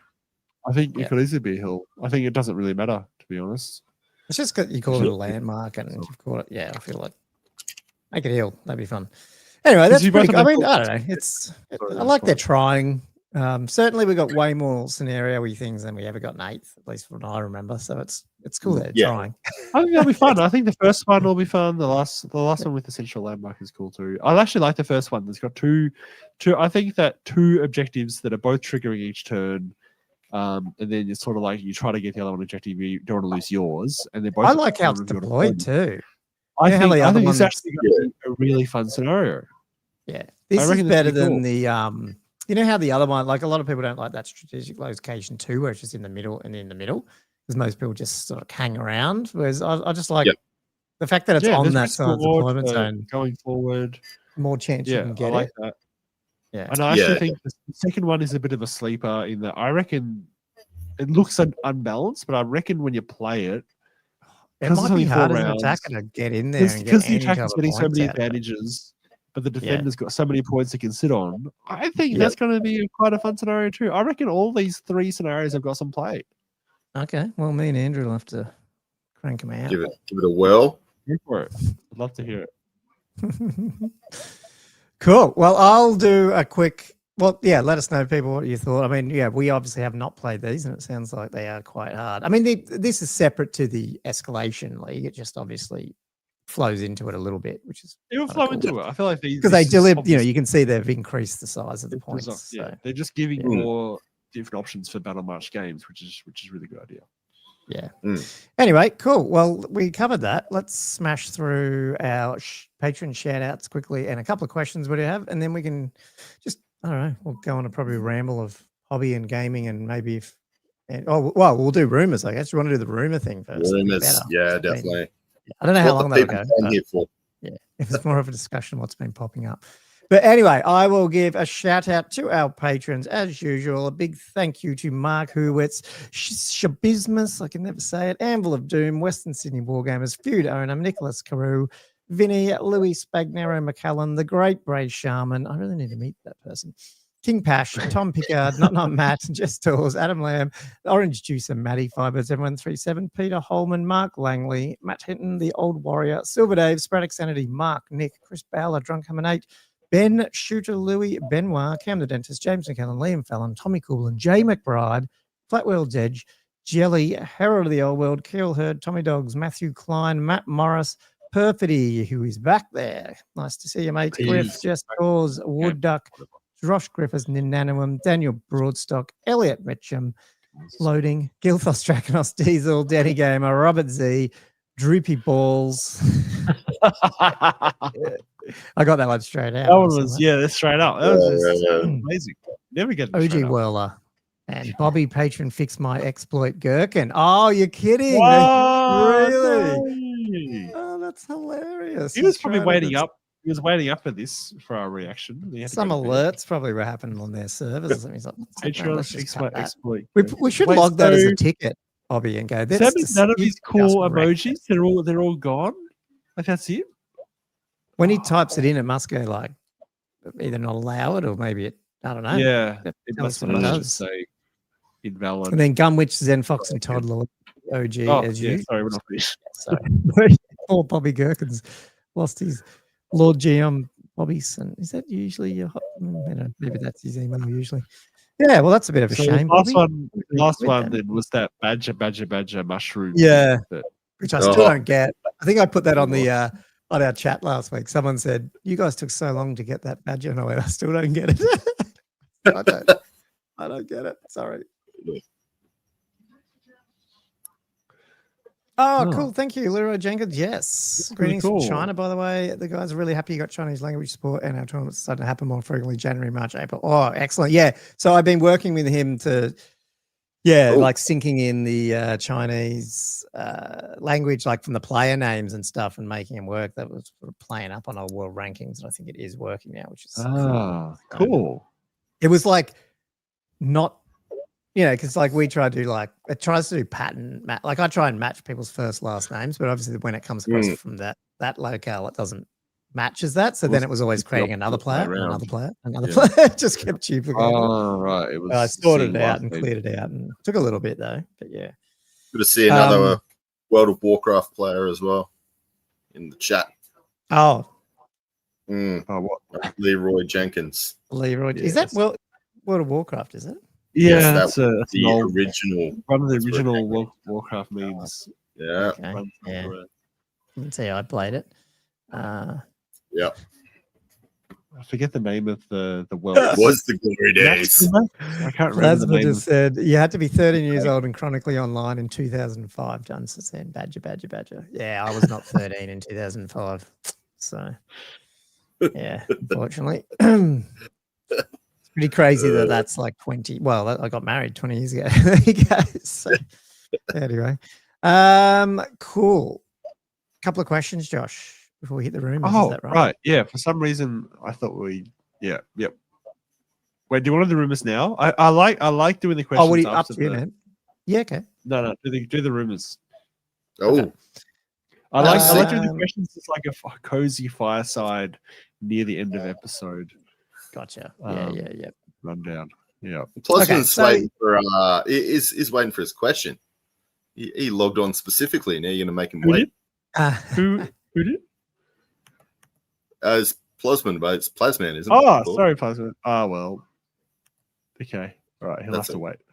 He'll have to wait. It won't be. These aren't long. Basically, all manner of unhappy the one I'm talking about, it just seemed to pop up this. Well, it was on 5th of December or something. I'll just bring up Discord quickly just so you can see what I'm looking at. New starter set, Wood Elves. It was this one, which popped up at 6th of December. Apparently, there was a French. I've actually subscribed to them, and I've never done this before. But you go to this, they've got live transcription, like it's using AI, so it's their voices, but it's in English, but like they're talking in French, but YouTube auto translates it. Sick. Or something. Oh, it's a bit weird because it doesn't work 100%. But yeah, they had this rumor and it shot off this massive thread here, which probably isn't as good as you think when you get through it all. But that there was potentially in summer of 26, so the middle of next year for the Northern Hemisphere, new starter Tomb Kings versus Wood Elves. Tomb Kings versus Wood Elves. Yeah, so bizarre. Why would they repeat Tomb Kings? Yeah, that is bizarre. That's just my initial very hot take. But go on. Yeah, well, a bit weird. Yeah. Now I think I sent this to you earlier because I heard this and I was saying someone was telling me that Josh will be happy because Wood Elves might get some love. But yeah, I don't know what you think of it, but basically that was the main thing. But also when they were talking about some of the other rumors in it, because it's a big thread. I'm obviously not going to read it. Maybe go check it out on the Patreons. Yeah. But that all the models in the box would be all new sculpts. And that maybe, I don't know, people talking about maybe the January FAQ got delayed because they were building this, but I don't even think the January FAQ has been delayed. I'm like, didn't they say it was going to be every 6 months? And isn't that 6 months? That's a bit weird. But I guess the big rumor, we'll talk about the starter box in a minute because there has been some updates on that. But the other one is that with that would be a new rule book that would have all those FAQs and shit all cleaned up as another. Like they've never done that before. Hey, like mid edition, giving you a new version of the rule book. No, I'm trying to think of even Lord of the Rings if they ever did. I mean, they've done the cleaned up rule books, but only after the original one was like 3 or 4 years out or longer. Like, and when they did that, did they call it a new edition, or are they just like it's a new campaign book? Okay, and this is the thing. It's from the same studio, so I don't know. It seems like a big, very expensive thing to do. But like, if it's going, I'm almost like, usually I would say it's bollocks, but on the other hand, I'm like, everything we've heard and everything people are talking about is it's done way better. Like, they're starting to become quite solid rumors that in terms of sales, it's up there with AOS, and if it gets close to that, and that's their second biggest seller, you start going, well, maybe they are looking at it from a point of view as it's going to be hard to get new people into this game right now because it's I can't just pick up the rule book. It's all a bit of a mess. And maybe they are going, well, it's worth updating. Like, because the people who are currently playing Old World will buy the new one if they don't want to carry 1 million books, or they know how to play the game anyway. So you're not hurting sales by making a new book. But you're also, I don't know. It just depends how many other rule books they've printed and just sitting there. They have to burn them. But I guess the thing we have to look at is how many more FAQs and rules changes are they likely to make? Well, I mean, they've settled in every 6 months by the sound of it. It's been pretty consistent. So I don't know. So what's the point of putting up a new rule book if they're going to just keep making massive erratas? Well, that's the thing. No, they might be make small ones with the state of the game. Yeah, I think before you do that. Like, they have to be happy they're not really going to alter the core rules anymore. I don't think they're quite there yet. I think they're gonna alter some other stuff in the next FAQ. And I feel like, and they need to see how that plays out before they go, okay, these are all set in stone. It's worth putting out a new rule book. And then it's taking so long to get that point. They go, oh, actually, we're not far off doing second edition anyway. We'll just do second edition. Well, it all comes down to when second edition is. Like, if it's definitely not. It's not next year because we know that 40K is. So it'd have to be the year after if they decide to do a 3-year release. And maybe they will. I don't know. I don't know what Horus Heresy was, if that was a 3 or 4-year one. But yeah, certainly it's just interesting that came out. Now, having said that, just to to tell the whole story, as of like an hour ago now, probably, or more than that, this came out, which was like, wait, do you mean there's no Wood Elf Tomb King starter at all? But there is a starter, but with different contents. And then someone said that it's not a full refresh. The box, if it exists, is not related to new kits. It's something way smaller. So maybe it's just they're bringing out all new battalion boxes and like fiddle around. Yeah. We've seen the Tomb King. We've seen the Tomb King battalion box. The smaller one. Yeah. That leak we covered ages ago. It would be a bit of a kick in the guts. Was it Tomb King? It was. Here in a bit on releasing all new sculpts for Tomb Kings when they just brought it back. Like, everyone's brought. What I'm saying. Well, yeah, that Tomb King one we saw. Now bloody hell, I can't remember. Did they have like Tomb Guard in it and then Skellies? Yeah. And a Necrosphinx or something? Was it that? God, I'd have to go back through our notes. It was something like that. What was it, people? The one that the Photoshop that went round of the. Remember that was like a month or more ago, more than that probably. I just wonder if it was that sort of thing people are starting to see for the different editions. The different armies, because I think from what we just went through, this is what ties in a little bit. I think this game has some legs now, that more so than the older games, or at least they put some more focus into this at that 500-point level. So I think they'd be stupid not to try and work these battalion boxes in, so they are a friggin' battle march thing, because if they can do that and get it close, then at least it's that's what you want. You want Timmy to walk in, buy that off the shelf, and they can actually play a game. And so, maybe that's what some of these rumors have leaked from a bit. They think it's a starter box, but it's not really. Maybe it's like slowly trying to repackage them, putting a hero in them and stuff, and try and make them an army. You know what I mean? Yeah. Because I think that would be very good if they could do that. Like, that's what they should do. Yeah, I think it's kind of like the old battalion boxes was sort of like that. Like it. Yeah, well, you remember the Empire one? I had Cannon, had the Empire dude on a horse, and I had I'm like, which like, where is that box? Yeah, like this is, and Mark just said the Rangers will be refreshed using the battalion box reinforcement thing, which is good, but this does not have characters in it, you know? Yeah. Like it's a little annoying that, it is so awesome, but like all you need to do is throw, I mean, to be honest, you don't need 40 friggin', you could probably drop half the militia out. Or chariot or drop in there, one of them and throw, or some Right. type of hero or chariot or something like that. And suddenly you got an army. Do you know what I mean? Yeah. What? Yeah, absolutely. Oh, Perfectly saying, have you guys wish listed? Well, and John just said Gomo's got a video on that. Yes, I do. I don't know if it doesn't appear to be a wish list by my title, but but it is a wish list, sort of. I don't know. So it's a bit disappointing as of 2 hours ago because it seemed like it got a bit squished. But the rumor that got squished. Yeah, basically. I can't remember what this said. If you can read that, basically, it seemed to be not that. I just don't see why we would else. I mean, Tomb Kings, Yeah. Now, this is the other thing that's in this thread, which is cool. Multiple miniature designers who used to work on AOS have moved over to the old world team now. Kind of interesting. Yeah. That's another one that cropped into this thread. So there's a few things to go and look at in this. But still a lot in there. But which is cool. Now, is that just because it's, sales have moved over there, or they're just obviously, they need to flesh out the team somehow? But they've done good. I mean, these last few releases of for the old world models have been bloody awesome. So, rumor about rumors. Yeah.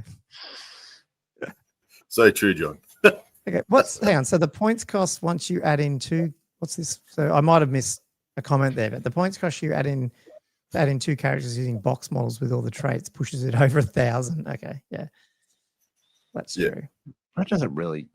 Yeah. You're not paying. You're not paying for that.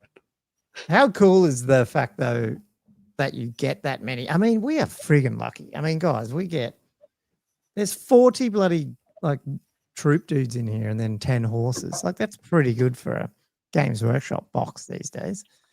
Almost what you get in a friggin' starter box.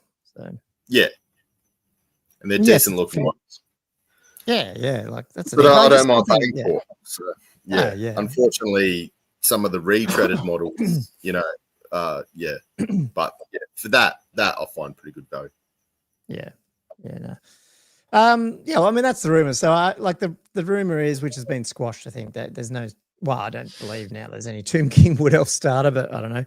But there is still the mingling. It seems like there is still this non-disproven rumor that maybe they are thinking about mashing these changes together in some form of book, to try to wrangle it a bit. Now, like I said, Josh, depends what they do with this FAQ in January, if it's a massive other errata, and who knows, but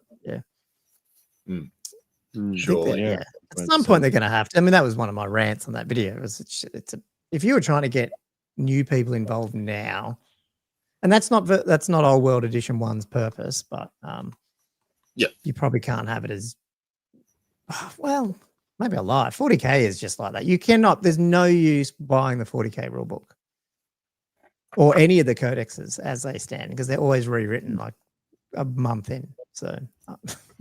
Really? Oh my God. Yeah, but I mean, at least they have a digital equivalent. So, Wait. So, how does that work? So, do you buy so you the get the EPUB? app? Yeah, you get the app, and if you buy the book, you get like a individual code on the book, and then once you put that in, it gets used, and that gets added into your Warhammer account, and then you have the updated rules for that codex for the whole edition. Oh wow. Wow. Right. Yeah. Okay. So if you buy a secondhand codex, that rule's probably practical. used. You're not going to get that code. I don't know how that works, but yeah. Yeah, you wouldn't. Yeah, the code would be used up. Well, assumably be used up. Yeah. Okay, but at least you have access to a publication that has all the rules in it up to date that you can refer to, and it makes sense.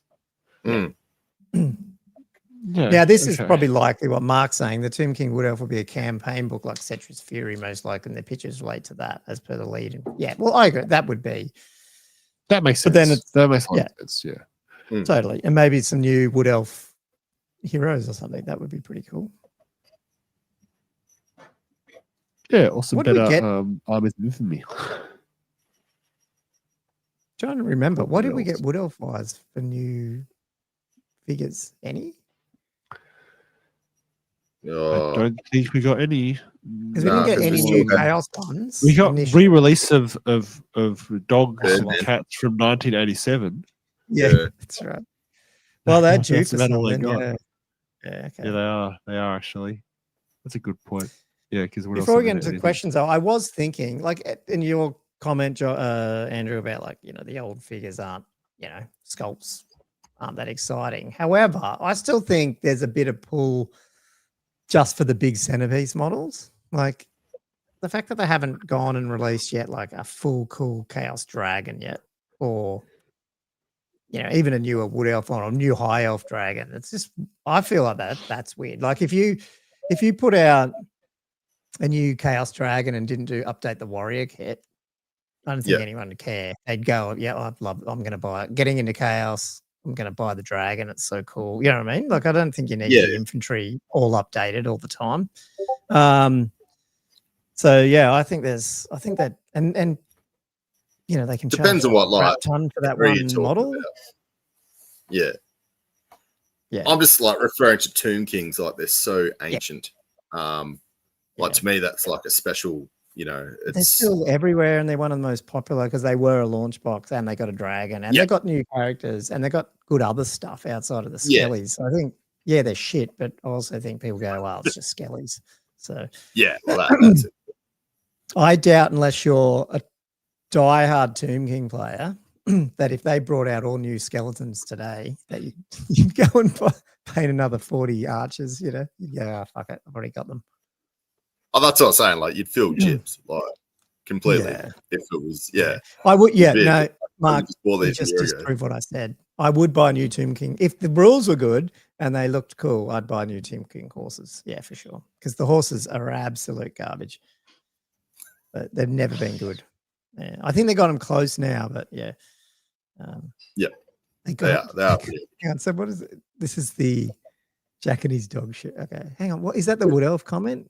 John, is that? I think that's the Wood Elf comment. It's got to be the Wood Elf comment. They got a new character. What was the new character? No, but I think who's the character? But he wasn't an actual new figure, though, was he? That's just Araloth. I think he's being sarcastic. I think. Oh, okay. I don't Jack think and dog shit. Sorry, I'm so slow. Jack shit. Yeah. Okay. Yeah. And I guess Beastman didn't either, but they got the AOS ones brought back. So the last couple of, it's really like they did really kick those ones out the door as quick as they could.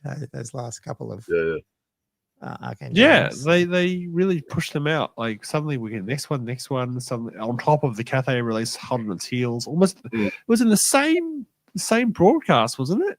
The Beastman World announcement, and then actually the Cathay stuff is coming too. Ridiculous. Yeah.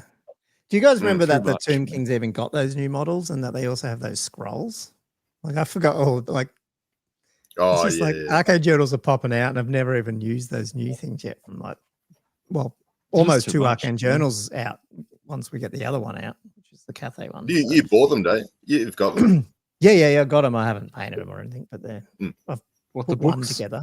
Oh, both. The Tomb King models, the hero dudes. So. Okay. Yeah.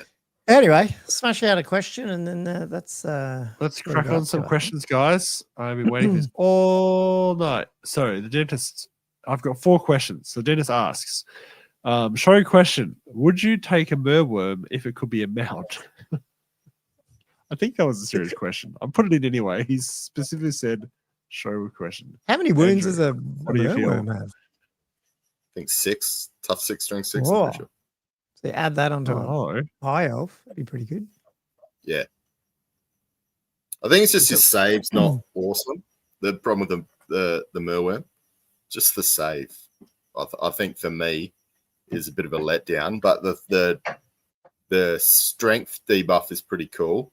It's just if you could put a character on top and give him a decent save, it'd be all right. Is that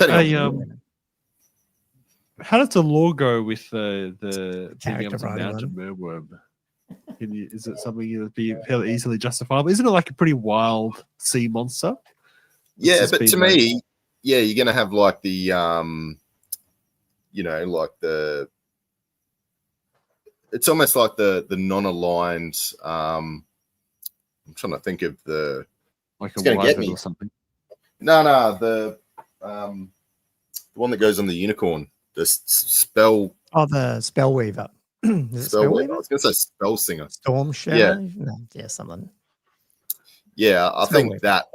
Yeah, Storm that weaver. would be a good storm weaver. Maybe would be a good fit for that. Like a bit of a rogue elf mage, aligned. Bit of light and dark.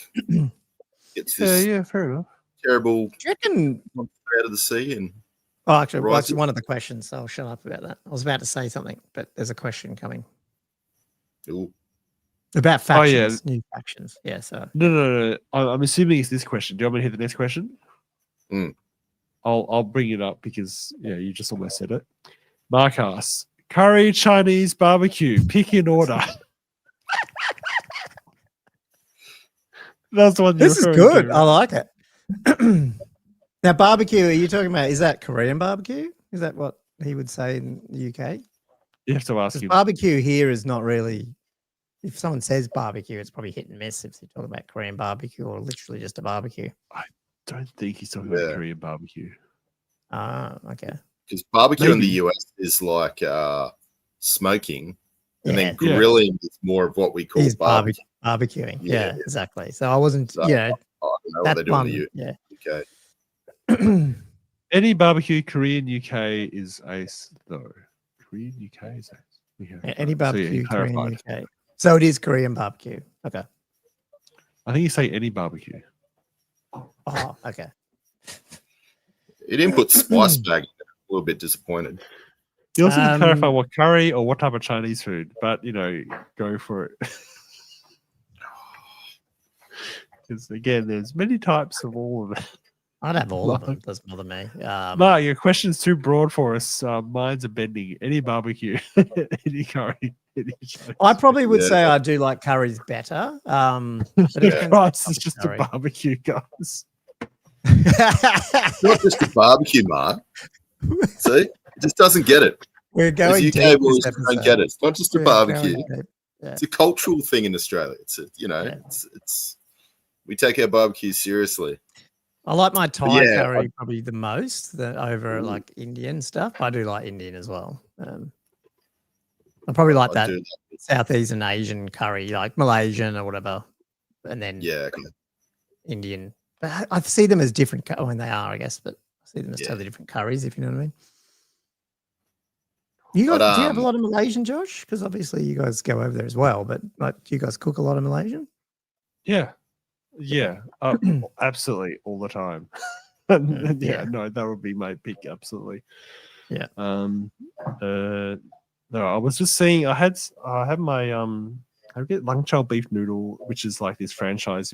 I was just seeing if it was in Newcastle. It's not. It's like this the most spicy beef noodle. It's so tasty, Sichuan style, and that's Chinese Malaysian, isn't it? Because like even Malaysian's got Sichuan, which is not.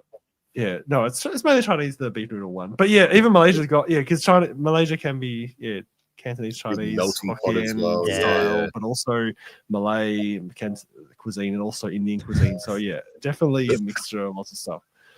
Why are we talking about like? Well, I grew up with the Chamberlains, which is funny. Well, not funny, but that's People here Dingo on the barbecue. It's a bit close to home there, people. But anyway, my cousins live next door to them, so we don't have. Don't have barbecue dingo here. Yeah, I don't think that's just like a mixture of. It's not even relevant. It's funny. Can I do the next question? because Yeah, I feel like Please, we're meandering. He's making So let's it's get back on 11 topic. o'clock here, and I'm hungry now. Thanks. We'll Thanks, get Mark. back on topic. Plasman asks, okay, while we're there, favorite beer, favorite choice of non-beer tipple. Oh, ooh, that's a hard one. Now, I'm Sapporo. dying. What does non-beer tipple mean? I have no idea.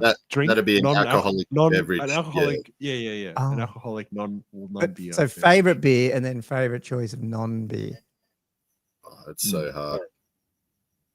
Like what's well, my right budget? now, my favorite beers are Asian beers. I don't know. I'm struggling to have the other. Well, I'll still drink. I love IPAs, but they just. I'm wrecked for the night. I don't know if it's just getting older or what it is, but.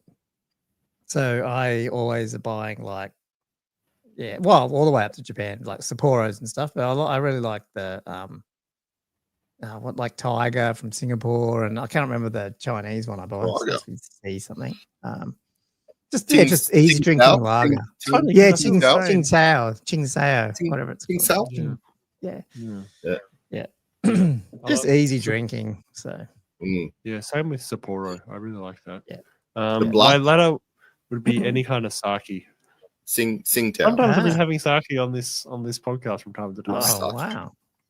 So did you just buy it? I've never bought it. Maybe I should just. Yeah, it's pretty accessible. A lot of their movies will have it, but then a lot of Asian groceries will have it.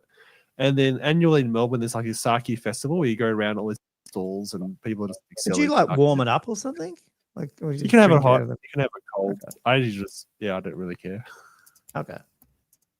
Interesting. I have to try that. I know usually at a castle assault we're always smashed on it by the end of it at night. We go out with John like that. That's the soju. The Korean place. Yeah. That's the soju, which is a lot less refined than sake, I've got to say. Yeah. Hey Josh, does your partner, Vivian, does she speak like is it Malaysian, or does she actually speak sort of like one of the Chinese, like Mandarin or she speaks Cantonese because that's sort of what she grew up with. And then everyone has to speak, well, she had to learn Malay formally because that was the school curriculum, which insanely, she learned everything in Malay and then up to year 12, and then she had to then do all the entrance exams in Australia in English. So she learned like all the like chemistry, like periodic tables and stuff in Malay. Then she had to do a different language to get in Australia, which is like, how the fuck did you do that? It's insane. Insane. Because Leroy's saying that, because I thought it was Sing Tao, but he's saying it's like pronounced Ching Tao. Oh, is it? Oh, there you go. Yeah, but that's correct. Chinese. That's different to that's I'd be very interested to see because I'm going to start saying it that way now. So Jack, that's phonetically got it there. Is it Qingdao? Actually, I should ask. Sorry, one of my software devs. I could actually ask him because he's always over there. Should have asked. Yeah, cool. Qingdao. Okay, awesome. Yeah. Yeah, because I go in like Chinese restaurants and I order it and I think I'm like being all authentic and I'm like, yes, Sing Tao. Like it's like, but yeah, it's just said that. Totally wrong. You're wrong. There you go. And they're probably going this. Yeah. The new modern type is Qingdao. Q is check. Yeah. Okay. Cool. Awesome. No, I like it. It's very good. Cool. Okay. Question back on the normal Warhammer footing foundation. Here we go. Warhammer alcohol. Sisybizimus 6-7. What new human and non-human faction would you like to see added to the game other than the Kislev and or the Legacy? Wait, so what human and non-human faction? So does he mean like, why is he specifying? Isn't that just any faction? Or does he mean you have to pick one human one and a non-human faction? Probably. Yeah. Those ones you'd like to see out of the game. Yeah, I think that's what he means.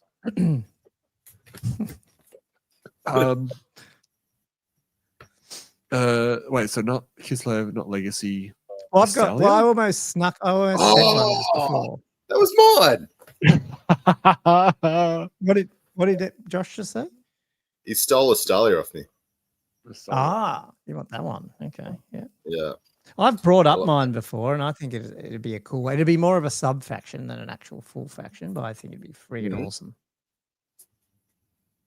It's Numis, the city of Numis from Nekahara, Nehikara.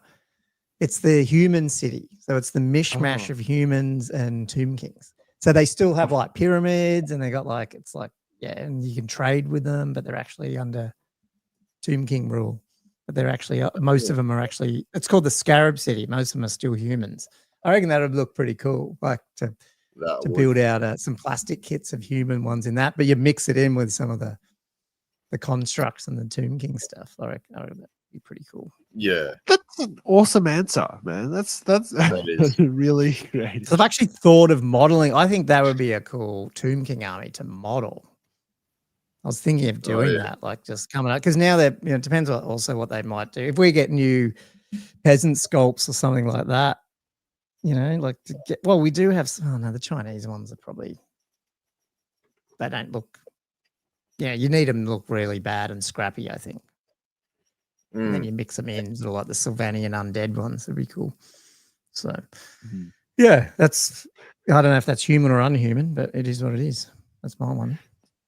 Do you think there'd be scope now that they've just put Cathay out there? Do you think they're gonna just go, let's go all in now and just put out Nippon as well? Like, yeah, great. They're just gonna keep appropriating cultures. Just go all in on it. I don't know. Yeah. I don't know. Nippon would be popular. Nippon is one of those things where it's like modeling opportunities. You can actually get lots of third-party stuff in with really cool Japanese themed stuff. Yeah. Somebody was selling some of those Nippon models the other day from Marauder, the little ninja guys. Yeah, $30 for 4. But I'm like, well, what do I need? I don't know. I was interested in that. I was like, oh, that's because it's one of those rare things you see popping up. Somebody's swinging. I was like, oh, but yeah. What I mean, given that it is cultural appropriation and all that stuff, like what are we missing? Like, straight around the up, world? yeah. Like, what would the Americans be in this edition?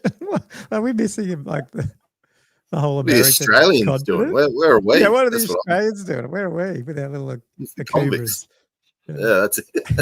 Guys, I feel it's best not to try to join the dots with some of these factories. The Dark Elves. I know that's the thing, because that is the new world, isn't it? Yeah. Geographically. I was thinking Dark Elves are more like, I know it doesn't match them, but they're almost up there with Canada, because isn't that New Worlds, but they're also at the top. So I was like, seems a bit crazy to call a Canada and Dark Elf, but yeah. The Canadians are the wolves of the sea. Oh, is it? Okay. They're too nice. What about what about not when they're ice hockey? Like, and I know South America is a little bit like I guess that's sort of like lizardman stuff, but you don't have like the Amazonians that you saw in WAP? They're in there and stuff. Don't have them. Yeah, we can have some Amazonian action going on. Some ladies of the forest.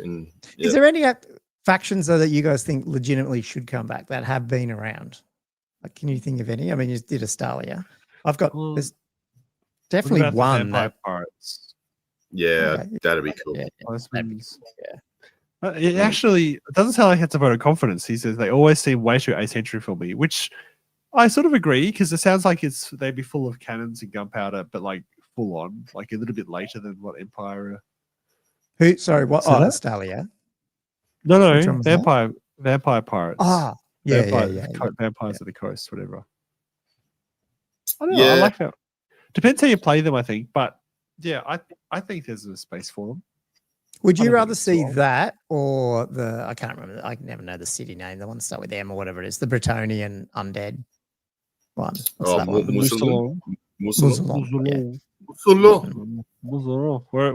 We're going through, we're crashing through all manner of cultural barriers tonight, aren't we?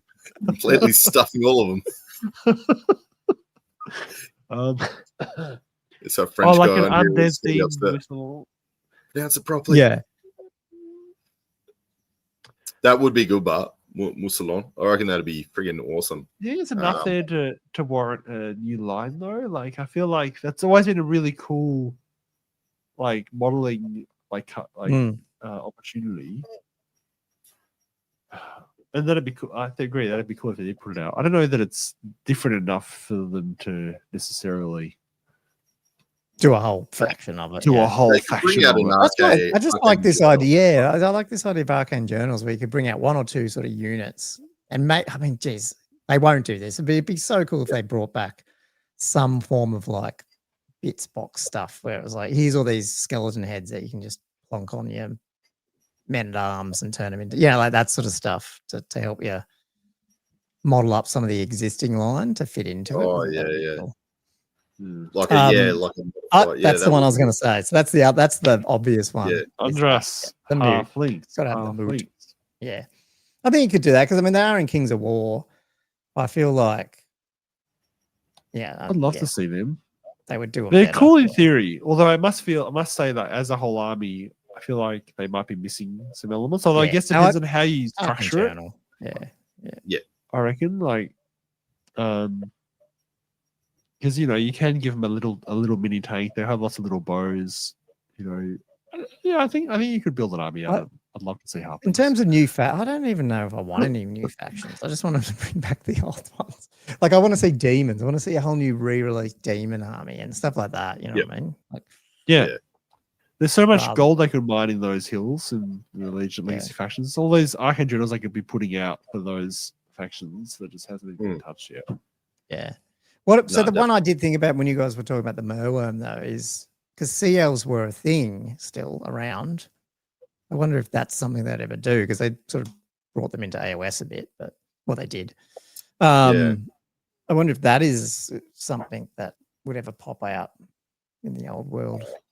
And do you think we can deal with a fourth? Well, assuming Dark Elves come back, can we deal with 4 factions of elves, or is that just too much? Because the only good elf is a something elf. It does seem like a lot of elves. Yeah, it does. There's something nice about having the trinity of good, bad, and indifferent. That's true. That's woody, true. stinky indifference. Ghost has put up I'm going to pop this up. Murgly boys. Cool. Which are very cute. Love them. What? He's cracking through these. Are they? They're not. Let's have a look at those ones. I don't look like GW. I thought they are. They have no idea. You do get them in a stack. Cool. Oh, Black Sigil. Good morning. Okay. I think we're at the end still, are we? We're not even going to get through Hobby. Oh, Black Sigil's just logged on and we're jumping. Oh no, well he's always driving. They want to hit Hobby quick. Yeah, we got a little bit of time for because you guys were wanting to briefly talk about your game. I do have one thing I want to do that. Go through, cool. Which is hobby adjacent. So this is a frame. Mm-hmm. This is the frame on the back of my big piece of MDF with some hooks to hang on it. And this is my thing on the wall, finally, after 2 years sitting on my spare bed and annoying Vivian. It's finally up on the wall. I finally got around to doing it. What room is that in? Is that in the entryway? It's in the spare room. It's in the no. I was going to say the mattress is up against the wall, so it looks like you've just kicked. We don't need a bed. We'll just put this up. That mattress has been living there for years. I don't know why we have an extra mattress in the house, but no, finally got it on the wall. It took me ages to work out how to do it because every time I try to work it out, I'm like, I can't hang it. I can't use picture hooks. And I found those things. at Bunnings, and I was like, if I could use those little metal. And they just slot over the thing, it just hangs there. But then I needed to work out a frame because that's only a 6mm MDF. But managed to finally sort bit it of out. Woodwork there. Look at that. No, literal woodworking hobby. How many tiles total is that? In the end? I can't remember. It was like 250 or something. I think that was. It was a lot of tiles. I'm glad I don't have to paint any more 29, tiles. 20. It's about 20 or 21 wide there, and then 1, 2, 3, 4. And about 14 high or something. 11, 12, 13 high. 13 by like 21 or 20, if I miscalculate, something like that. Yeah, fair fit. Yeah, so 250, 260. Yeah. 260. Yeah, there we go. I was pretty much, Well, there you go. What Black Seagull, I think it was either 75 or 80%. Yeah, so it's just marginally scaled down. But not by much. Because 100% is just a bit too, I don't know, it didn't need to be quite that size. I wonder if Black Sigil Studio hasn't seen all of Josh's other ones, you have to understand that he's got the little market, like the little army stands for this that are actually the proper scans, but scaled right down as well. What was it too? Like 6 mil, equivalent of 6 mil, was it, or something? You know how you've got the actual like wood elf dragon, and then you've scaled him right down to fit on the. Oh yeah, you know, like the actual those dudes. Like what scale do you reckon that is? Oh, 10 like mil. It was smaller, wasn't it? It's like 4 or 5 mil. Yeah, that was fine. But it's like a lot of them are the actual figures. You can tell what they are. So because I was using like Forest Dragon's War Master guys.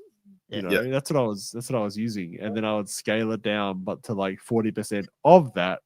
Yeah, just like this absolute and then paint it. Yeah. And then somehow I was painting him. I don't know how I was doing it. But like the little the dwarf gyrocopter looked cool. Like you can see it's like rotor and yeah. I don't know if I can. Crazy. I might be able to find some later, but maybe a few minutes. Anyway, do you guys want to do your hobby? Oh. Yeah, I mean, I didn't have pics from it. I only had the video was up. I don't know what you want to talk about on that as such, Andrew, because we probably can't talk about the tactic thing. That's going to go too long. Nah, that'll go way too long. Yeah. But no, we just got a game in. Oh, actually, sorry, I just want to say quickly news. You know how the Troll Slayer thing was out, the book, and then it sold out, the limited edition one. So I didn't get it. I don't know if anyone else got it, but just letting you know. How much was it Australian in the end? 200 and something. Yeah. Okay. Yeah. So I went to it and I went, if it's there, am I going to buy it? And then it was sold out, and I sort of went, oh, good. So I don't really need to buy it, but yeah. Yeah. No, I mean, Andrew got a game. Yeah, my Wild Herd versus this Chaos Dwarf list he's playing around with, which is like a pretty tough. Yeah, in your face. God, yeah, it's pretty scary with that much coming across the table. That 2 of them toughness 7 plus the Black Orc. You're like, oh. What'd you think of it overall, though? Man, that Black Orc up a bit. just completely dominated that game. Yeah. I've got to admit. That was a good Voltide roll, though. You don't usually get 11 6s. Well, you don't give away the spoils. Oh, yeah. Okay. You need to go watch because the video is. Did you read? Whoa! Oh, thank you, Black Sigil Studios. Whoa! Oh, cool. Yes, we'll watch that. Well, I won't too many spoilers then, but because that you've fixed the audio up? Because I remember. Oh yeah, the audio. Yeah, so the audio. Yeah. It's all up, and I did it in 4K. Everything. So everything's good. Gold. Yeah. I mean, the worst thing about our video was my room. Like, it's quite these downlights aren't that bright, and so I tried to use some other lighting, but half the time the camera was looking at the light, and my phone was going weird colors. But so I'm gonna have to buy some new downlights, crank it up a bit brighter in here because it's just but the actual side cam worked well. It was bright enough and looked good, even though when I looked on the phone, it looked a bit dark, but it wasn't. So yeah, we are. It's a good setup, Gomo's obviously playing with this setup, and our format hopefully will change. It was a good format what Cam did, and obviously we're trying to replicate across more of our games. Yeah, it's basically we speed the turn through on a side view, and then we just do our normal handy cam with the iPhone, which works out well. And we did try new $100 or Australian $100 wireless mics over the Rode ones, and they're just better. They're cheaper and better. The Rodes are good. They're just way too sensitive, so they pick up. You got to do way more post-production crap in them to get rid of some of the echo and stuff like that. Whereas these have noise cancelling built into them, and they work fine. So Yeah. Yeah. Yeah, yours are awesome, man. Yeah, I love your video. I mean, they're all such high quality in the setup that he's got there. One day we will, when Andrew has his studio all set up, once he's done his second story. That's office. definitely. I'll get an office again, and we'll have a permanent bat rep set up.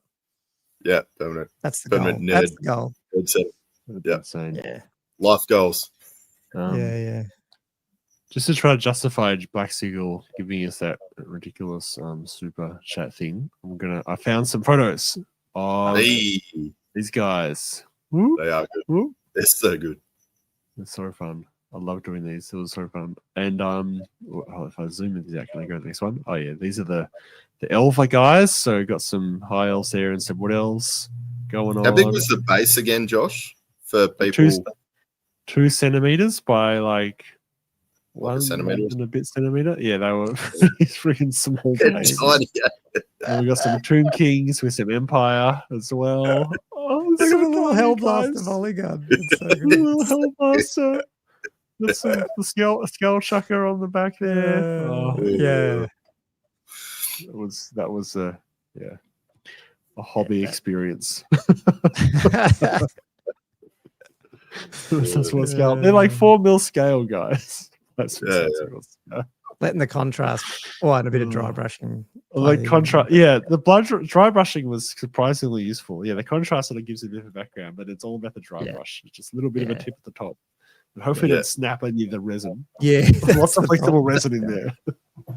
Oh, did you see? I want to bring that up actually. They got the newest gallery pick. So I had a guy, you know how like well, maybe you don't know, but in software support, often like when you've got clients and you piss someone off because your software doesn't work or whatever, but then you do really good support, they usually become your best customer type thing. And I had this poor guy sign on to World Rankings and he just couldn't get his passwords reset. And I changed some stuff in the login, so I probably did break something. Anyway, so back and forth. And then anyway, he ended up uploading a new gallery, but he did like this baggage train.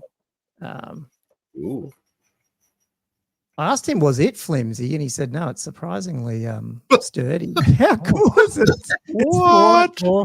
It's the Christmas white dwarf. Not Christmas, dude. What's called the white dwarf? And he's on, he's hanging down off this gyrocopter or gyro bomber on top of like a dioramery thing. It's friggin' awesome. That is like next level. But like it's only connected by here, like on the side. I was like, how is that? He said, no, it's really sturdy. It's so cool for a baggage train. Yeah, that's commitment. How do you even transport that? Like I'd be freaking. I don't know. I was like, surely that doesn't stay up, but it does apparently. So yeah, that's cool. I can't imagine. That is awesome. That's sick. That is sick. Yeah, it's cool. It's beautiful. Yeah, it's cool when people just come up. I just don't have to. I don't know. Maybe one day I'll have to do that as an army. Is just everything's converted and really try and do some cool stuff like that. But I don't know. I'm sort of in the robotic mode of just wanting to get a lot of armies on to be able to bat rep them and stuff. Sort of tabletop quality, but all the armies. So, yeah. Yes, that's what I'm trying. Yeah, the white average tabletop quality. Yeah. Anyway, I think we reached the end of our episode. So, how many more do we have for the year? If we've got the last week, geez, we've only got a couple through to Christmas. That's crazy.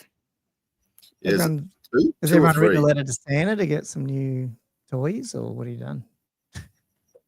Yeah.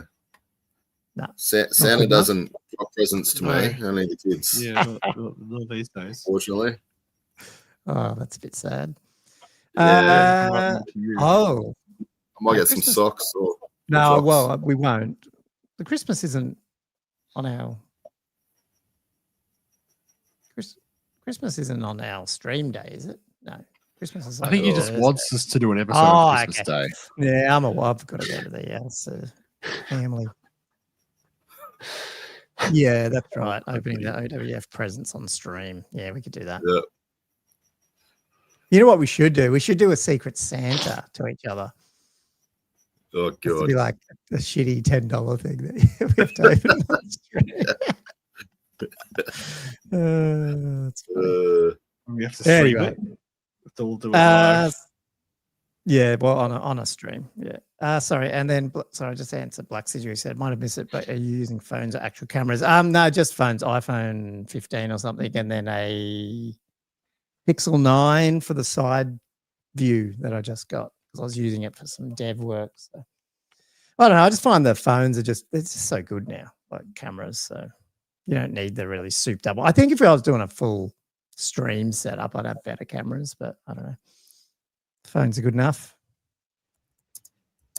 Till it runs out of storage because I didn't realize I hadn't cleared stuff off, even though most of it's on the cloud. The 4K eats into it when you record for an hour. Yeah. No, it would. So, okay. I don't know. Anything else you guys want to talk about, or are we done for the night and let people get on to their day? Yeah, I think we're good. Cool. To get up in the morning, take the Yeah, well, send me some messages, Black Sigil. We'll have a chat because I wouldn't mind knowing what you said. Your ones look good, so I'd love to know what you guys are using. So, yeah. Yes, they do. Yeah, we will get some permanent place at some point. I'd really like to. We'll see how we go. Be cool to have something set up, especially if we get. Oh, and I will shout out. I know I shouldn't say it because it's not fantasy, but Cam has a sibling 40K Fanatics channel that if you are into 40K or into some heresy stuff as well, maybe we're going to try and get that up and running as well. So we've got Cam smashing out some 40K bat reps over there as well. Yeah, and obviously he's on our channel for the old world stuff. So, and I might, if we can do like small point ones, that might be my chance to try and finish my bloody orcs with a K and get a few games because, they're a good bunch of guys that play that over there. So, yeah. Kind of fun. So if you are after some other stuff like that, there's also 40K Fanatics. And at some point, we'll get back to doing Mordenheim Fanatics. We have to do that. So lots to do in 2026. Maybe that's what we'll do before Chrissy is we're going to do the 2026 what's our goals for the year type. Yeah. Where we just lie to ourselves. I love well, not just that, but also just sort of predictions of what's going to happen next year and all that kind of thing. Yeah. And maybe we pull up the predictions from last year because we've been doing this for so friggin' long that we can now do that. We probably did do one, didn't we? Yeah, we did.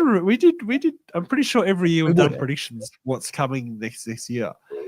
Almost like you want to play it and then just have reactions. I think that'd be fun.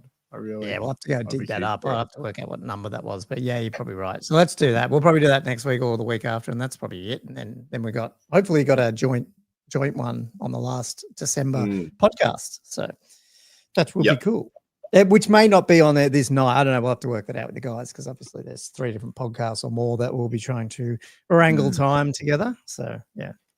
Yeah. And Mark did mention the slow grow as well, just a reminder for everybody. And he's saying also get your minis done and new slow grow in January. Details to follow. Cool. Yeah, well, I'll be on that one for sure because I think now that I've settled with the Beastman, that's done. I'm sort of ready to do an actual one, and I probably should finish my cafe, but yeah. Maybe I might have to commit with my Marauders then. Yeah, I think so. Oh, I've got Chaos too. Well, Chaos. Well, they're the same. Yeah, well, sort of. And one of the other rumors is Chaos Warriors are coming too, isn't it? So it's a good army to pick up. Ooh. So pretty sure that's a rumor going around. Well, man, I've got some static in my mic. I don't know what's happening. I'll touch something. There you go. Josh can join with his Bretonnian orcs. That'd be a go. That would be. Yeah, that'd be that's awesome. It's grown as much as it needs to at the moment. Yes, I could. Right. My challenge for the week is to finish my fucking cafe balloon. It's only 6 figures left, and I still haven't done it, so I need to get that done. I've touched something, and my mic's gone staticky. I don't know if you can hear that. Nah, it's not come through mine. What the hell? Okay. Anyway, cool. No, there's a weird background noise, but it has not changed. Anyway, let's just wrap it up, shall we? Yeah. Okay. No worries. Okay. Well, thanks for listening to 122. Yeah, that is, I don't know what the hell that is. Yeah, and we'll see you on the next episodes. Thanks so much for being here and commenting, like, subscribe, all that sort of stuff. Join the other patrons on patreon.com/oldworldfanatics and leave us all your awesome comments for next week. And I guess keep doing some hobby until we see you all for episode 123. Thanks for watching another episode of Old World Fanatics. See you guys. Cheers. Ciao. Bye.